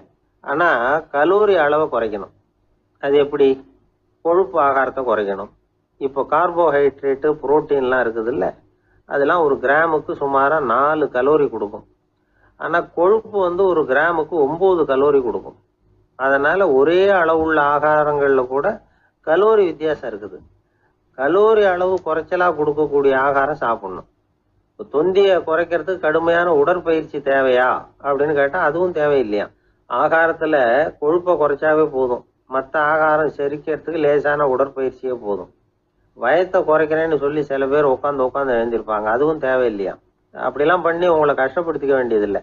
வயத்தை குறைக்கிறதுக்கு அதெல்லாம் உதவுறது இல்லை அப்படின்னு அது சம்பந்தமான நிபுணர்கள் சொல்றாங்க. இப்போ இது சம்பந்தமா 1984 ஒரு சோதனையே பண்ணி பார்த்துருக்குறாங்க. ஒரு நாளைக்கு 185 தடவை உட்காந்து எழுந்திருக்கிறது. இது மாதிரி 27 நாள் பயிற்சி பண்ணிவிட்டு பார்த்தாங்களாம். வயிற்று கொழுப்புல எந்த மாறுதலும் இல்லையா. அதனால உட்காந்து எழுந்திருக்கிற வேலையெல்லாம் தேவையில்லை. தொந்தியை குறைக்கிறதுக்கு முயற்சி பண்றவங்க தோற்றத்தை அழகாக்குறது ஒரு பக்கம் இருந்தா கூட ஆரோக்கியமான நீண்ட வாழ்வுக்கும் அவங்க அஸ்திவாரம் போடுறாங்கன்னு தான் அர்த்தம். ஒருத்தர் வந்தார், சார் எனக்கு தொந்தி இருக்கா இல்லையான்னு கண்டுபிடிக்கிறது கஷ்டமா இருக்குதுன்னார். சரி நான் கண்டுபிடிக்கிறேன், இப்படி தரையில காலை நீட்டி ஸ்ட்ரைட்டா படுங்க அப்படின்னோம். சரின்னு படுத்துட்டார். இப்போ உங்க கண்ணை திருப்பி கால் கட்டை விரல பாருங்க, கட்டை விரல் தெரியுதா அப்படின்னு கேட்டேன். தெரியுது சார்னார். நீங்க தெரியுதுன்னு சொல்றத நான் எப்படி நம்புறதுன்னு. அதோ தெரியுற அந்த கட்டை விரல் நுனியில ஒரு ஈ கூட உட்காந்துருக்குது பாருங்க சார் அப்படின்னார். அப்படின்னா நீங்க பாக்குறது கட்டை விரல் இல்லை சார், உங்க மூக்கு நுனி, அங்கதான் இப்ப ஈ உட்காந்துருக்குது அப்படின்னோம். ஒரு பள்ளிக்கூடம் வகுப்பு நடந்துகிட்டு இருக்கு. ஆசிரியர் பாடம் நடத்திக்கிட்டு இருக்கிறார். நடத்தி முடிச்ச உடனே கேட்டார், மாணவர்களே இதுவரைக்கும் நான் நடத்தின பாடத்துல உங்களுக்கு ஏதாவது சந்தேகம் இருக்கா அப்படின்னு கேட்டார். அப்புறம் ஒவ்வொருத்தரா கேட்டார். ஒரு மாணவன் எழுந்திருச்சான். சார் எனக்கு சந்தேகம் எதுவுமே இல்லைன்னா. ஏன்னு கேட்டார். ஏன்னா எனக்கு நீங்க நடத்தின பாடம் தெளிவா புரிஞ்சுட்டுது, அதனால சந்தேகம் வரலன்னா. இன்னொரு மாணவன் எழுந்திருச்சான். சார் எனக்கும் சந்தேகம் எதுவும் இல்லைன்னா. ஏண்டான்னு கேட்டார். ஏன்னா எனக்கு நீங்க நடத்தின பாடம் எதுவுமே புரியல, அதனால சந்தேகம் வரல அப்படின்னா. இந்த இடத்துல நாம கொஞ்சம் சிந்திச்சு பார்க்கணும். இந்த உலகத்துல எல்லாம் புரிஞ்ச ஒருத்தனுக்கும் சந்தேகம் வராது, எதுவுமே புரியாத ஒருத்தனுக்கும் சந்தேகம் வராது. அறகுறையா புரிஞ்சுக்கிட்டவன் இருக்கான் பாருங்க, அவனுக்கு தான் அடிக்கடி சந்தேகம் வரும். ஆக மாணவர்களை இந்த 3 வகையா பிரிக்கலாம். அதே மாதிரி தான் மனிதர்களையும் 3 வகையா பிரிக்கிறாங்க ஆன்மீகவாதிகள். ஒரு ஆன்மீக பெரியவர் என்ன சொல்றார் தெரியுமா? இந்த உலகத்துல 3 வகையான மனிதர்கள் இருக்கிறாங்களாம். முதல் வகை எப்படி தெரியுமா? இவங்களுக்கு எதையும் தெரிஞ்சுக்கணுங்கிற அவசியமே கிடையாது. ஏன்னா அவங்களுக்கு எல்லாமும் தெரியும். இவங்க ஞானத்தின் முழு வடிவா இருக்கிற காரணத்தினால அவங்களுக்கு எந்த சந்தேகமும் இல்லை, எந்த கேள்விகளும் கிடையாது. இந்த நிலையில இருக்கிறவன் கிருஷ்ணன். எல்லாத்துக்கும் விட தெரிஞ்சுக்கிட்ட நிலையில அவன் விடையாக மாறிவிட்டான் அப்படின்னு சொல்லுவாங்க. 2வது நிலையில இருக்கிறவன் அர்ஜுனன். இவனுக்கு எப்ப பார்த்தாலும் கேள்விதான், சந்தேகம்தான். பதில் சொல்ல சொல்ல அவனுக்கு இருக்கிற சந்தேகமும் அதிகமாகிட்டே இருக்கும், குறையவே குறையாது. அர்ஜுனன் மாதிரி உள்ளவங்க எப்பவும் கேள்வி கேட்டுக்கிட்டே இருப்பாங்க. ஒரு கேள்விக்கு விட கிடைச்சுட்டுன்னு வைங்க, உடனே இன்னொரு கேள்வி அவங்க கிட்ட இருந்து வரும். கிருஷ்ணனுடைய நிலை எப்படின்னா அது கேள்விகளே அற்ற ஒரு நிலை. அர்ஜுனனுடைய நிலை எப்படின்னா அது கேள்விகளை தவிர வேறு எதுவும் அற்ற ஒரு நிலை. இவங்களை தவிர இன்னொரு ஆள் இருக்கிறான், அவனுக்கும் கேள்விகள் அற்ற ஒரு நிலை தான். அவன் யாருன்னா துரியோதனன். இவனுக்கு தெரிஞ்சுக்கணுங்கிற எண்ணமே சுத்தமா கிடையாது. ஆவலே இல்லைங்கிறதுனால அதை புரிஞ்சுக்கணுங்கிற அவசியமும் இல்லை. அதனால அவனுக்கு கேள்விகள் அற்ற ஒரு நிலையில அவன் இருந்துகிட்டு இருக்கிறான். எல்லா பதிலும் தெரிந்து கொண்ட நிலையில கிருஷ்ணனும் கேள்விகள் அற்ற நிலையில இருக்கிறான். தெரிஞ்சுக்கணுங்கிற ஆவலே இல்லாத துரியோதனனும் கேள்விகள் அற்ற நிலையிலே இருக்கிறான். இப்படியும் இல்லாம அப்படியும் இல்லாம ரெண்டும் கெட்டான் நிலையில இருக்கிறானே, அவன் தான் அர்ஜுனன்.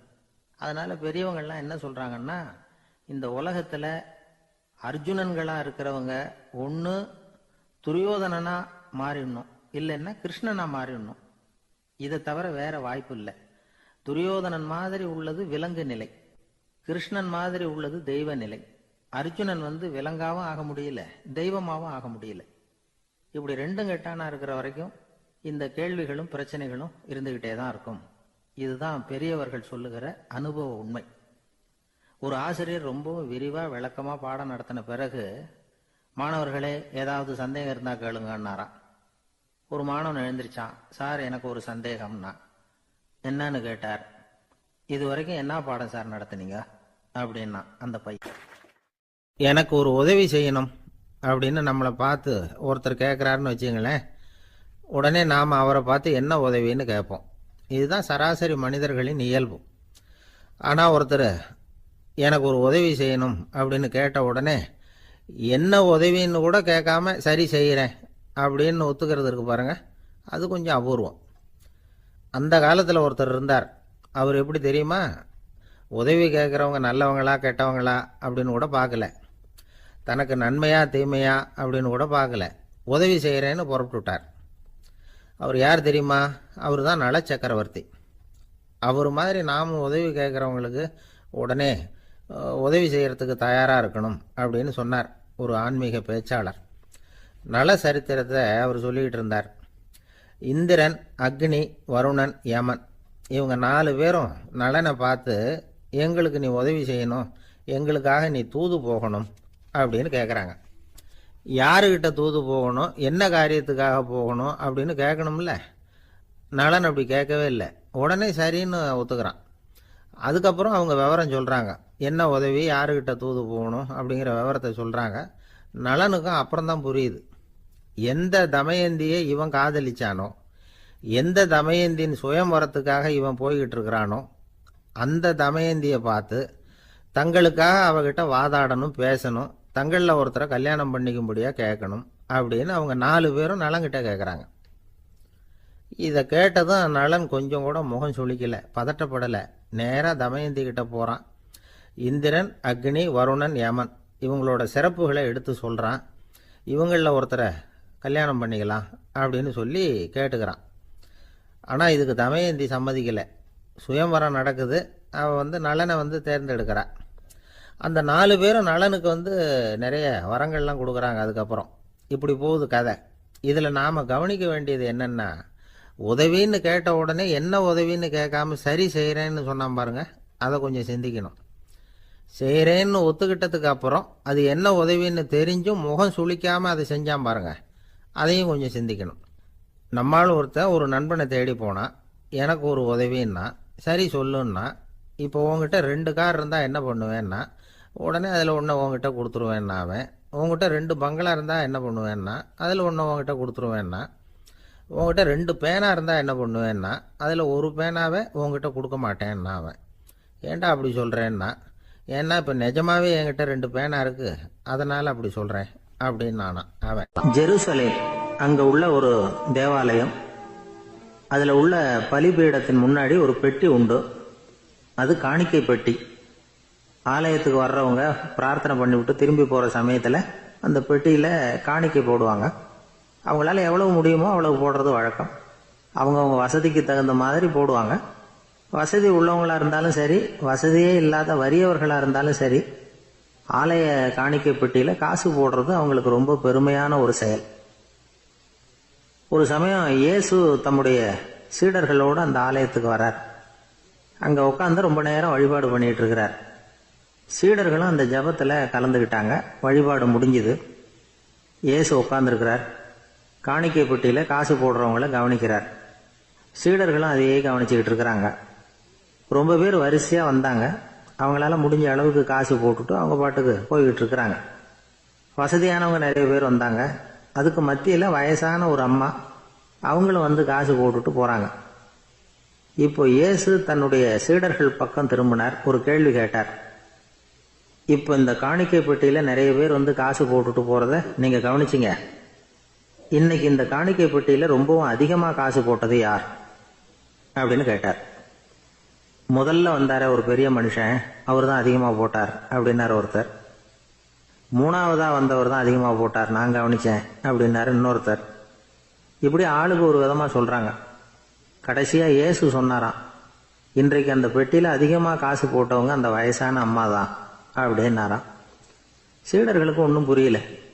அந்த அம்மா ரொம்ப ஏழையாச்சே, அவங்க எப்படி அதிகமாக காணிக்கை செலுத்த முடியும் அப்படிங்கிறது அவங்க சந்தேகம்.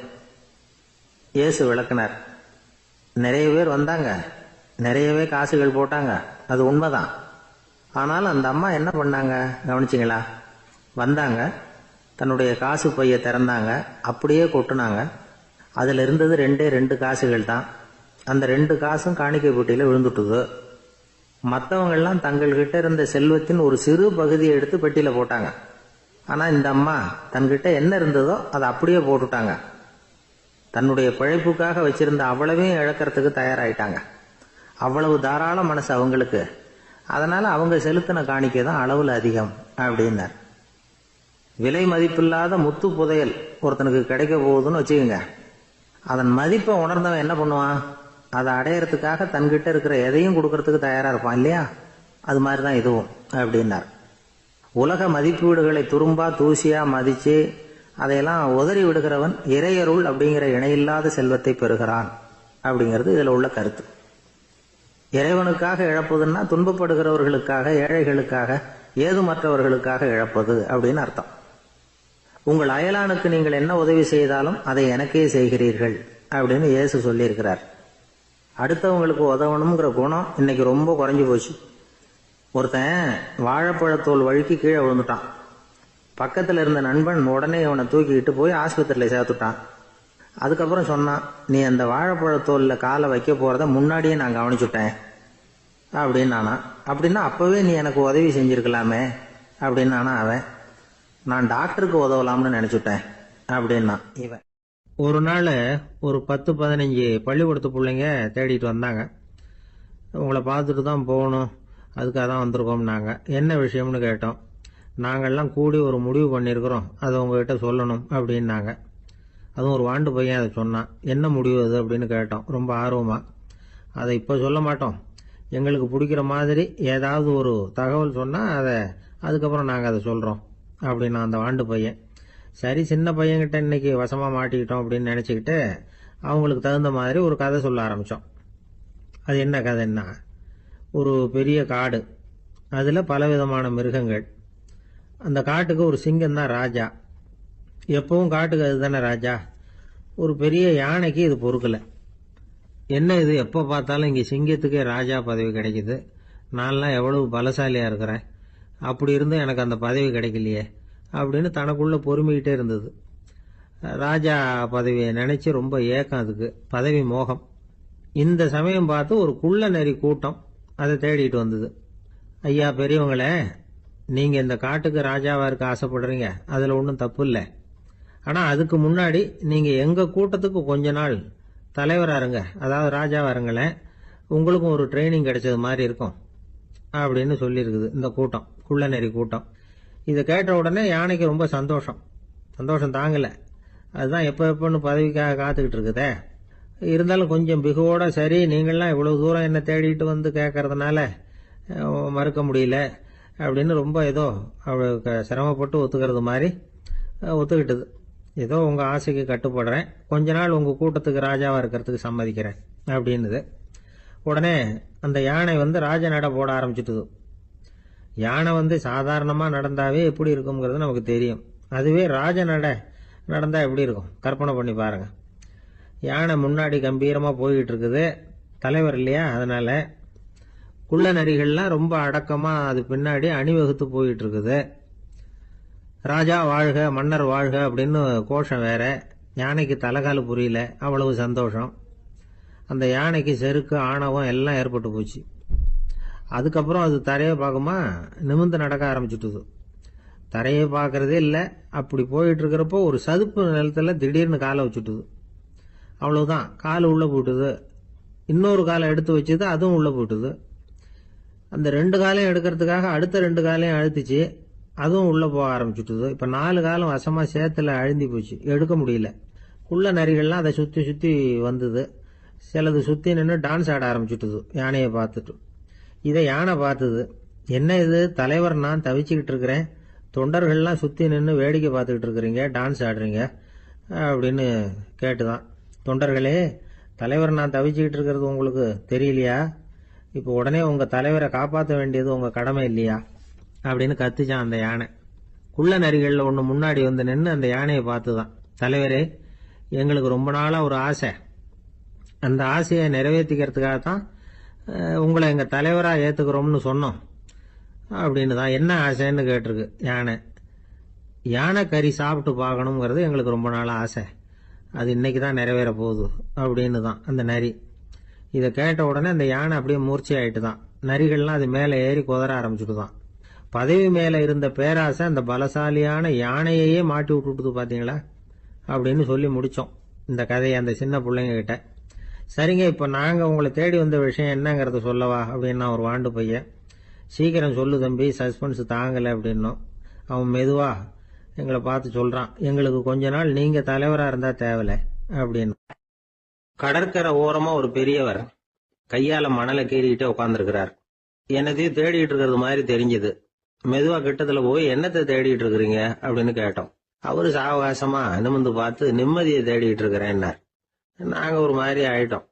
இருந்தாலும் சமாளிச்சுக்கிட்டு, சார் மணல்ல கிழிஞ்சல் தான் கிடைக்கும், நிம்மதி கிடைக்காது அப்படின்னோம்.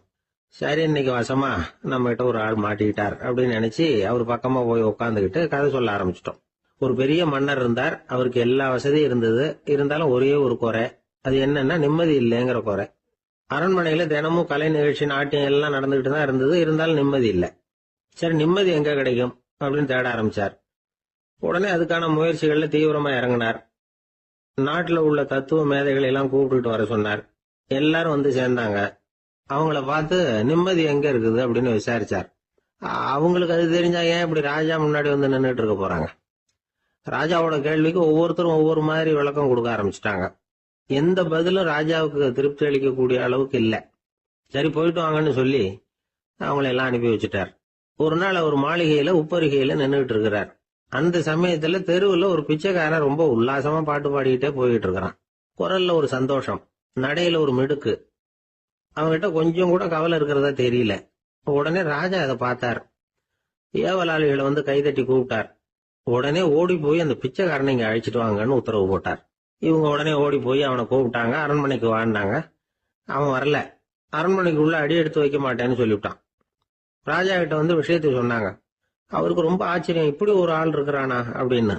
சரி, அவன் என்னதான் சொல்றான் அப்படின்னு விசாரிச்சார். இவங்க மறுபடியும் தெருவுக்கு போய் கேட்டாங்க. என்ன பார்க்கணும்னா ராஜா விருப்பப்பட்டாருன்னா அவரை வேணும்னா இங்க வர சொல்லுங்க அப்படின்னு சொல்லிவிட்டான். அதை ராஜா கிட்ட சொன்னாங்க. அவருக்கு கோபம் வரல. இவ்வளவு சுதந்திர உணர்வோட இருக்கிறவன் சாதாரண ஆளா இருக்க முடியாது அப்படின்னு நினைச்சார். உடனே கிடுகிடுன்னு இறங்கி தெருவுக்கு வந்தார். பிச்சைக்காரங்கிட்ட போனார். நீ கவலைப்படாம சந்தோஷமா பாடிட்டு போறியே, அது எப்படி முடியுது உன்னால அப்படின்னு கேட்டார். ஏன் அப்படி கேக்குறீங்கன்னு அவன், அதுக்கு இல்ல, எனக்கு அரண்மனையில எவ்வளவோ சுகபோகங்கள்லாம் இருக்கு, இருந்தாலும் நிம்மதி இல்ல. இது ஏன்னு எனக்கு தெரியல. இந்த தேசத்துல உள்ள அறிஞர்களை எல்லாம் கூப்பிட்டு கேட்டு பார்த்துட்டேன், அவங்களுக்கும் தெரியல. உன்னை கேட்டா தெரியும்னு நினைச்சேன், அதனாலதான் சந்திக்கிறதுக்கு ஆசைப்பட்டேன். ஆனா நீ வரமாட்டேன்னுட்டியே அப்படின்னார். பிச்சைக்காரன் கடகடன்னு சிரிக்க ஆரம்பிச்சுட்டான். மகிழ்ச்சிக்கும் உங்களுக்கும் தடையா இருக்கிறது இந்த மாளிகை தான். இதை விட்டுட்டு வெளியில வந்துட்டா நிம்மதி தேடிட்டு வந்துரும்னா. நான் அரசன், எனக்குன்னு கடமைகள் இருக்கு, அதையெல்லாம் விட்டுட்டு எப்படி வர முடியும்னார் ராஜா. ரெண்டும் ஒரே நேரத்துல கிடைக்கணுங்கிறது முடியாத காரியம். உங்க சுகபோகத்துக்கு விலையாதான் உங்க நிம்மதியை கொடுத்துக்கிட்டு இருக்கிறீங்க. என்ன பாருங்க, என்கிட்ட எதுவும் இல்ல, அதனால எதுவும் போயிடுமோங்கிற பயமும் இல்ல, நிம்மதியா இருக்கிறேன் அப்படின்னா அவன். ராஜா உடனே சந்தோஷப்பட்டு தன்னுடைய மேலங்கியை எடுத்து அவனுக்கு பரிசா கொடுத்தாரான். அவன் சிரிச்சுக்கிட்டே அதை வாங்க மாட்டேன்னு விட்டானான். இதை நீங்க எனக்கு கொடுக்கறதுனால எந்த பயனும் இல்ல, அதே நேரத்துல அதை வாங்கிட்டேன்னா அடுத்த வினாடியில இருந்து அதை எப்படி காப்பாத்துறதுங்கிற கவலை எனக்கு சேர்ந்துரும், அப்புறம் தூக்கம் வராது, நிம்மதி போயிடும் அப்படின்னானா. சொல்லிவிட்டு அவன் பாட்டுக்கு சந்தோஷமா பாடிட்டே போயிட்டான். நிம்மதி எங்க இருக்குங்கிறதையும் ராஜா தெரிஞ்சுக்கிட்டார். அந்த இடத்துக்கு தன்னால போக முடியாதுங்கிறதையும் அவர் புரிஞ்சுக்கிட்டார். இப்படி இந்த கதைய அந்த கடற்கரையில மணலை கீறிக்கிட்டே உட்கார்ந்துருந்தார அந்த பெரியவர்கிட்ட சொல்லி முடிச்சோம். அவர் முகத்துல ஒரு தெளிவு தெரிஞ்சது. எங்களை நிமிர்ந்து பார்த்தார். ரொம்ப நன்றிங்க, இப்ப எனக்கு தெரிஞ்சு போச்சு, நிம்மதி வேணும்னா அதுக்கு என்ன பண்ணணும்னு இப்ப நல்லா புரிஞ்சுக்கிட்டேன் அப்படின்னார். என்ன புரிஞ்சுக்கிட்டீங்கன்னு கேட்டோம். இனிமே இந்த பக்கம் வந்தா உங்க கண்ணுல படாத இடமா பார்த்து உட்காரணும்னு புரிஞ்சுக்கிட்டேன் அப்படின்னார். ஒரு சன்னியாசி, அவரு ஒரு நாள் ஒரு கனவு கண்டாராம். அந்த கனவுல அவர் சொர்க்கத்துக்கு போறார். அங்க ஒரு பெரிய திருவிழா நடந்துகிட்டு இருக்குது. எங்க பார்த்தாலும் அலங்கார வளைவுகள், வண்ணமயமான விளக்குகள், பாதைகள் பூரா மலர்கள், எல்லா கட்டடங்களும் ஒளிமயம். அவ்வளவு கோலாகலமா பிரம்மாண்டமா அந்த திருவிழா நடந்துகிட்டு இருக்குது. அது என்ன திருவிழாங்கிறது இந்த சன்னியாசிக்கு புரியல. அங்க எதிரில் வந்துகிட்டு இருந்த ஒருத்தரை நிறுத்தி, என்ன விசேஷம் இங்க அப்படின்னு விசாரிச்சாராம். உனக்கு தெரியாத விஷயம், இன்னைக்கு இறைவனுக்கு பிறந்த நாள், அதைத்தான் எல்லாரும் சேர்ந்து கொண்டாடுறோம். இதுக்காக பிரம்மாண்டமான ஊர்வலம் ஒண்ணு வரப்போகுது. இறைவனே அந்த ஊர்வலத்துல கலந்துகிறார் அப்படின்னார் அவரு. உடனே அந்த சன்னியாசி ஒரு மரத்து நிழல்ல ஒதுங்கி நின்றுகிட்டார். ஊர்வலம் வந்துகிட்டு இருக்குது. முதல்ல ஒரு குதிரை வந்துகிட்டு இருக்கு. அது மேல ஒருத்தர் உட்காந்துருக்கிறார். அவருக்கு பின்னாடி நிறைய பேர் கூட்டமா வந்துகிட்டு இருக்கிறாங்க. இவ்வளவு கூட்டம் இவர் பின்னாடி வருதே, யார் இவரு அப்படின்னு கேட்டார். ஒரு மதத்தின் பெயரை சொல்லி இவர் அந்த மதத்தின் தலைவர், அவரை பின்பற்றுகிற மக்கள் கூட்டம் பின்னாடி வந்துகிட்டு இருக்குது அப்படின்னு விவரம் சொல்லி இருக்கிறாங்க. இவங்களுக்கு அடுத்தபடியா இன்னொரு குதிரையில ஒருத்தர் வந்துகிட்டு இருக்கிறார். அவருக்கு பின்னாடி ஏகப்பட்ட கூட்டம். இவர் யாருங்க அப்படின்னு கேட்டிருக்காரு சன்னியாசி. அங்க இருக்கிறவங்க விவரம் சொல்லி இருக்கிறாங்க. இன்னொரு மதத்தின் பெயரை சொல்லி இவர் அந்த மதத்தினுடைய தலைவர், அவர் வழியை பின்பற்றுகிறவர்கள் அவர் பின்னாடி கூட்டமா வந்துகிட்டு இருக்கிறாங்க அப்படின்னு இருக்காங்க. இப்படி ஒவ்வொருத்தரா குதிரை மேல வந்துகிட்டே இருக்கிறாங்க. அவங்கள பின்பற்றியும் ஒவ்வொரு கூட்டம் வந்துகிட்டே இருக்குது. அந்த பெரிய ஊர்வலம் அது பாட்டுக்கு போயிட்டு இருக்குது. கடைசியா அது முடிஞ்சது ரொம்ப நேரம் கழிச்சு. அதுக்கப்புறம் கொஞ்ச நேரம் கழிச்சு ஒரு வயசான ஆள் குதிரை மேல வந்துகிட்டு இருக்கிறார். ஆனா அவருக்கு பின்னாடி யாருமே இல்லை. அவர் பரிதாபமா தனியா வந்துகிட்டு இருக்கிறார். அவர் அந்த ஊர்வலத்தை சேர்ந்தவரா இல்லையாங்கிறதே தெரியல. இவர் யாரு, இவர் ஏன் இப்படி தனியா வந்துகிட்டு இருக்கிறார் அப்படின்னு கேட்டிருக்காரு அந்த சன்னியாசி. என்னது இப்படி கேக்குறீங்க? இவர் தான் கடவுள். இவருக்காக தான் இன்னைக்கு இந்த ஊர்வலமே நடக்குது. இவருக்கு தான் இன்னைக்கு பிறந்த நாள். முன்னாடி போற ஊர்வலம் பூரா இவருடைய பிறந்த நாளை கொண்டாடுறதுக்காக தான் அப்படின்னு இருக்காங்க. இதை கேட்டதும் அந்த சன்னியாசிக்கு திடுக்குன்னு தூக்கி போட்டிருக்கு. இது வரைக்கும் கனவு கண்டுகிட்டு இருந்தவர் முடிச்சுக்கிட்டார். அதுக்கப்புறம் தான் யோசிச்சு பார்த்திருக்கார். உண்மைதான், மக்கள் எல்லாரும் பக்தி மார்க்கத்துல போறதா நினைச்சுக்கிட்டு பாதம் மாறி போயிட்டு இருக்கிறாங்க. கடவுளை பின்பற்றுவதாக நினைக்கிறாங்க பக்தர்கள். ஆனா கடவுளுக்கு பின்னாடி யாருமே இல்லை. இன்னமும் இயல்பா இதை பத்தி யோசிச்சு பார்த்தா உண்மைக்கு பின்னாடி தான் நான் போய்கிட்டு இருக்கேன் அப்படின்னு நிறைய பேர் சொல்றாங்க. ஆனா அந்த உண்மை அனாதையா போய்கிட்டு இருக்குது. அப்படி ஆயிட்டுது உலகம். இந்த காலத்திலயும் ஒரு ஊர்வலம். ஒரு பெரிய மனுஷருக்கு பிறந்த நாள் விழா. அவரு குதிரை மேல ஏறி முன்னாடி போயிட்டு இருக்கிறார். அவருக்கு பின்னாடி ஒரு 100 பேர் தொண்டர்கள். அவங்க பாட்டுக்கு போறாங்க. எல்லாம் பணம் கொடுத்து ஏற்பாடு பண்ணவங்க. எல்லாம் பணம் வாங்கிட்டு பின்னாடி போயிட்டு இருக்கிறாங்க. கொஞ்ச தூரம் நடந்ததும் கால் வலிக்க ஆரம்பிச்சுட்டுது. ஒவ்வொருத்தரா அப்படியே ஒதுங்க ஆரம்பிச்சுட்டாங்க. அதான் முன்னாடியே பணம் கிடைச்சிட்டுதே, இனிமே ஒதுங்கினா என்னன்னு ஒதுங்கிட்டாங்க. ஒரு கட்டத்துல குதிரையில போறவர் தற்செயலா திரும்பி பாக்குறாரு. பின்னாடி யாருமே இல்லை. எல்லாரும் ஓடி போயிட்டாங்க. ஒரே ஒரு ஆள் மட்டும் ரொம்ப விசுவாசமா பின்னாடி நடந்து வந்துகிட்டு இருந்தான். ஏன்பா நீ மட்டும் வந்துகிட்டு இருக்கிறிய, நீ வீட்டுக்கு போகலையான்னு கேட்டிருக்காரு அவரு. நீங்க அந்த குதிரையையும் அதுக்குள்ள வாடகை பணத்தையும் கொடுத்துட்டீங்கன்னா நானும் போயிடுவேன் அப்படின்னு நானா இந்த ஆள்.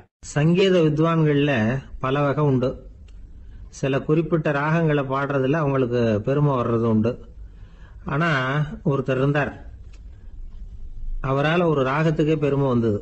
அந்த ராகத்தை அவர் வாசிச்சு கேட்கணும் அப்படின்னு சொல்லுவாங்க. அது என்ன ராகம்னா தோடி ராகம்.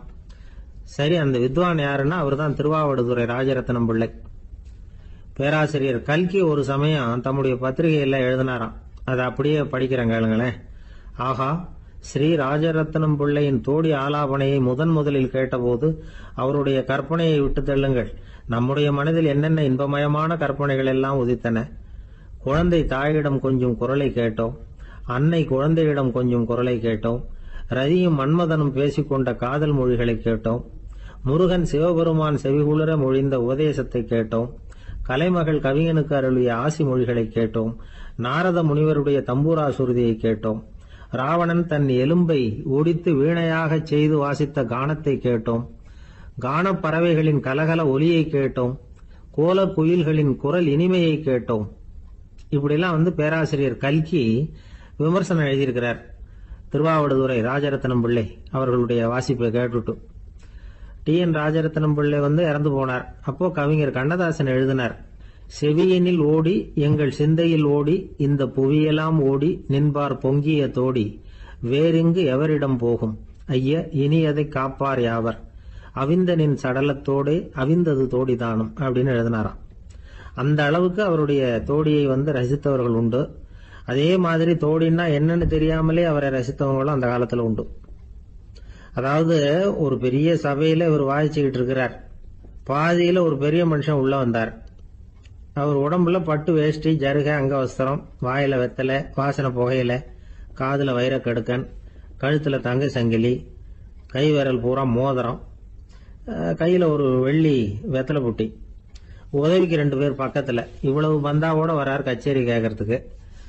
இப்படி வந்தவர் முதல் வரிசையில வந்து உட்கார்ந்தார்.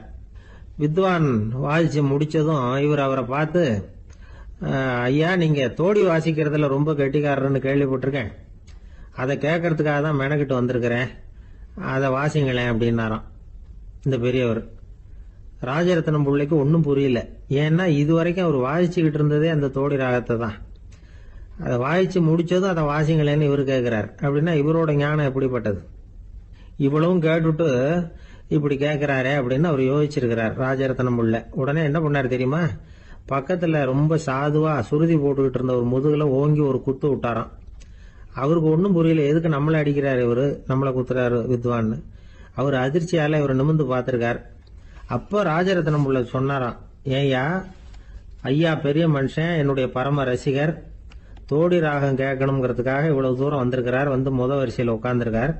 நீ இந்த சமயம் பார்த்து தோடி ராகம் வாசிக்கிற நாதஸ்வரத்தை வீட்டில் வச்சுட்டு வந்துட்டியே, இப்ப ஐயாவுக்காக அந்த ராகத்தை நான் எப்படி வாசிக்கிறது அப்படின்னு சொல்லிட்டு மறுபடியும் முதுகுல ஒரு அடி கொடுத்தாராம். அடி வாங்கினவருக்கே சிரிப்பு அடக்க முடியலையா. ஒருத்தர் ரொம்ப அவசரமா வந்தார். சார், மனுஷன் நிம்மதியா இருக்கிறதுக்கு என்ன வழின்னு கேட்டார். சீக்கிரமா ஒரு கல்யாணத்தை பண்ணீங்க, எல்லாம் சரியா போடும் அப்படின்னோம். அவர் ஒரு மாதிரியா பார்த்தார். ஏற்கனவே எனக்கு கல்யாணம் ஆயிட்டுது சார், அதனால தானே நிம்மதியா இருக்கிறதுக்கு வழி கேட்கறேன் அப்படின்னார். சரி, இவர் ஒரு மாதிரியான கேஸ் அப்படின்னு நினைச்சுக்கிட்டு நம்மகிட்ட இருந்த ஒரு சின்ன புத்தகத்தை அவர்கிட்ட தூக்கி கொடுத்தோம். இதை படிச்சு பாருங்கன்னு. கல்யாணத்துக்கு பிறகும் சந்தோஷமா இருக்கிறதுக்கு என்ன வழி அப்படிங்கிற கேள்விக்கு அந்த புத்தகத்துல விளக்கம் இருந்தது. கணவன் மனைவிக்குள்ள சிக்கல் வராம இருக்கிறதுக்கு அதுல சில வழிகளை சொல்லி கொடுத்துருக்குறாங்க. அதெல்லாம் என்னென்ன அப்படிங்கிறத இப்ப பார்க்கலாமா? குடும்பம்னு இருந்தா கோபம் வரதான் செய்யும். அது வந்துட்டு போட்டும் பரவாயில்ல. ஆனா அந்த கோபம் ஒரே நேரத்துல 2 பேருக்கும் வந்துடாம பாத்துக்கணும். ஒரு சமயத்துல யாராவது ஒருத்தர் தான் கோபப்படணும், அடுத்தவங்க அமைதியா இருக்கணும். அதுக்கப்புறம் இவர் அமைதியான உடனே அவங்க ஆரம்பிச்சுக்கலாம். கோபமா ஏதாவது சொன்னா உடனே கோபமா பதில் சொல்லக்கூடாது. கொஞ்சம் பொறுத்து கோபம் தீர்ந்த உடனே அந்த பதிலை சொல்லலாம். அப்போ பதில் கோபமா இருந்தா கூட அது அவ்வளவு பெருசா தெரியாது. அற்ப விஷயத்துக்கெல்லாம் காய்ச்சி மூச்சுன்னு கத்திட்டு இருக்கக்கூடாது. உங்க 2 பேருக்குள்ள ஒரு தர்க்கம் ஆரம்பமாயிட்டுதுன்னு வச்சுக்கோங்க. கடுமையா 2 பேரும் விவாதம் பண்றீங்க. உங்களில் ஒருத்தர் இதுல ஜெயிக்கணும்னா அது நீங்களா இருக்க வேணாம், அடுத்தவங்க ஜெயிக்கிறதுக்கு நீங்க துணையா இருங்களேன். அப்படின்னா நீங்க கொஞ்சம் விட்டு கொடுக்கணும், அவ்வளவுதான். ஏதாவது குத்தம் சொல்லணுமா, செஞ்ச தப்ப சுட்டி காட்டணுமா, விமர்சனம் பண்ணணுமா, பண்ணுங்க, வேணான்னு சொல்லல. ஆனா சொன்னதை அப்படி சொல்றத கொஞ்சம் அன்பா இதமா சொல்லுங்க. எப்போ நடந்த தவறுகளை எல்லாம் இப்போ போய் மறுபடியும் ஞாபகப்படுத்திட்டு இருக்க வேண்டாம். நான் அப்பவே சொன்னேன் இந்த புடவை வேணாம்னு, நீங்க தான் கேட்கல, இப்போ பாருங்க கிழிஞ்சு போச்சு இப்படின்னு கத்துனாங்க ஒரு அம்மா. எப்போ சொன்னீங்கன்னு கேட்டா ஒரு 10 வருஷத்துக்கு முன்னாடி தீபாவளி சமயத்துல அப்படிங்கிறாங்க. அது என்ன இன்னும் அப்படியே புதுசாகவே இருக்கும்? உங்களுக்கு அவர் தான் பெருசு, அவருக்கு நீங்க தான் பெருசு. அதை விட இந்த உலகத்துல வேற எதுவும் முக்கியம் இல்லைன்னு நினைக்கணும். நீ தான் என்னுடைய உலகம்னு எத்தனை தடவை சொல்லியிருப்பீங்க? அதெல்லாம் வெறும் வசனமா போயிடக்கூடாது. ஏதாவது ஒரு பிரச்சனையை பத்தி கடுமையா விவாதம் பண்ணிட்டு இருக்கீங்க, அதை அப்படியே பாதியில விட்டுட்டு படுக்கைக்கு போயிடக்கூடாது. சொச்சத்தை நாளைக்கு பேசிக்கலாம்னு. அப்படி போனா தூக்கம் வராது. பிரச்சனையை ஒரு முடிவு பண்ணிக்கிட்டு அதுக்கப்புறமா தூங்க போகணும். ஒரு நாள்ல ஒரு தடவையாவது உங்க ஜோடியை பாராட்டி நல்ல விதமா கனிவா ஒரு வார்த்தை சொல்லணும் அப்படின்னு தீர்மானம் பண்ணீங்க. ஏதாவது தப்பு பண்ணிவிட்டீங்கன்னா பரவாயில்ல, அதை ஒத்துக்கிறதுக்கும் மன்னிப்பு கேட்கறதுக்கும் தயாரா இருக்கணும். அது ஒன்றும் கேவலம் கிடையாது. வீட்டுக்குள்ள தானே கேட்க போறீங்க, வெளியில யாருக்கு தெரிய போகுதோ? எப்படியோ உங்களுக்குள்ள ஒரு சமரசம் ஆனா சரிதான். ஒரு தகராறுன்னு எடுத்துக்கிட்டா குறைஞ்சபட்சம் அதுக்கு 2 பேர் தேவை. தனியாவே உட்காந்துக்கிட்டு நான் இப்ப தகராறு பண்ணிட்டு இருக்கிறேன் அப்படின்னு யாரும் சொல்ல முடியாது. 2 பேர் தகராறு பண்றாங்கன்னா பொதுவா அந்த 2 பேர்ல யாரு அதிகமா பேசுறாங்களோ அவங்க பேர்ல தான் தப்பு இருக்கும். அதை மனசுல வச்சுக்கணும். இதெல்லாம் தான் அந்த புத்தகத்துல போட்டிருக்கிற வழிமுறைகள்.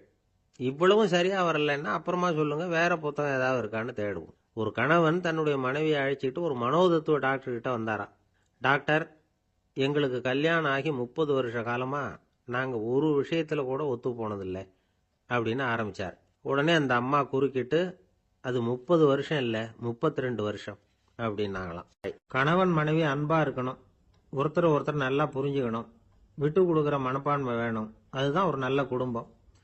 இன்னைக்கு பல குடும்பங்கள்ல அர்த்தமில்லாத சண்டைகள் தான் அதிகம். கிராமப்புறங்கள்ல வேடிக்கை ஒரு கதை சொல்லுவாங்க. ஒரு ஊர்ல ஒரு ஆள் இருந்தான், வேலை வெட்டி இல்லாம சும்மாவே இருந்தான். அவனுக்கு கல்யாணம் பண்ணி வச்சாங்களாம். மனைவி வந்து சேர்ந்தா. சும்மாவே உட்காந்துருக்கிறியே, ஏதாவது சம்பாதிக்கிற வழியை பாரு அப்படின்ட்டு இருக்கா. அதுக்கு தான் யோசனை பண்ணிட்டு இருக்கிறேன், ஒரு அருமையான ஐடியா அப்படின்னு நானா. என்ன அது சொல்லு அப்படின்ட்டு இருக்கா அவ. ஒரு ஆட்டுக்குட்டி வாங்க போறேன்னு இருக்கான். அதை வாங்கி என்ன பண்ண போறேன்னா, அந்த குட்டி வளரும், பெருசாகும், அதுக்கப்புறம் அது நிறைய குட்டி போடும் அப்படின்ட்டுருக்கான். சரி, அப்புறம் என்ன, அதையெல்லாம் சந்தையில் கொண்டுட்டு போய் விற்றுவிட்டு அந்த காசுக்கு ஒரு எருவு மாடு வாங்கலாம். சரி, அது எதுக்கு? எருவு மாடு நிறைய பால் கொடுக்கும், அதை கொண்டுகிட்டு போய் பால் பண்ணையில் கொடுப்பேன், அல்லது நானே விற்றுருவேன், கை நிறைய காசு கிடைக்கும். அதுக்கப்புறம் ஒரு பசுமாடு வாங்குவேன், பாலையும் விற்கலாம், நாமளும் காய் போட்டு சாப்பிட்லாம், இப்படிலாம் சொல்லியிருக்கான். அப்போ அந்த பொண்ணு சொல்லிச்சான், அடுத்த தெருவில் இருக்கிற எங்கள் அம்மா வீட்டுக்கும் கொஞ்சம் பால் கொடுத்து அனுப்பலாம் அப்படின்ட்டுருக்கா அந்த பொண்ணு. இந்த இடத்துல கணவனுக்கு கோவம் வந்துட்டுது. அது எப்படி உங்கள் அம்மா வீட்டுக்கு எதுக்கு கொடுக்கணும், அதெல்லாம் முடியாதுன்றிருக்கான். இந்த இடத்துல சண்டை ஆரம்பமாயிட்டுது. கொஞ்ச நேரத்தில் 2 பேரும் சத்தம் போட ஆரம்பிச்சிட்டாங்க. கடுமையான சண்டை நடக்கிறத பக்கத்து வீட்டுக்காரன் காதில் வாங்கினான். அவன் ஓடியாந்தான். அவனுக்கு தெரியும், வாங்காத மாட்டுக்காக இப்படி சண்டை போட்டுக்கிட்டு இருக்கிறாங்கங்கிறது அவனுக்கு புரியும். அவன் ஓடி வந்து சொன்னான், ஏண்டா உன்னோட பசுமாட்டை ஒழுங்காக கட்டி போடக்கூடாதான் இருக்கான். என்னடா சொல்கிறேன்னா இவன், உன் மாடு என் தோட்டத்தில் வந்து மேய்ஞ்சுட்டுது, பயிரெலாம் நாசமாயிட்டுது, 10,000 ரூபா அளவுக்கு சேதம், அதை வாங்கிட்டு போகிறதுக்கு தான் வந்தேன், குடுறா 10,000 நானா. இவன் அரண்டு போயிட்டான். அப்புறம் சொன்னான், டேய் நான் இன்னும் மாடே வாங்கலையே, அதுக்குள்ளே அது வந்து எப்படிடா உன் தோட்டத்தில் மேயும், என்னடா உளர்றேன்னு இருக்கான்.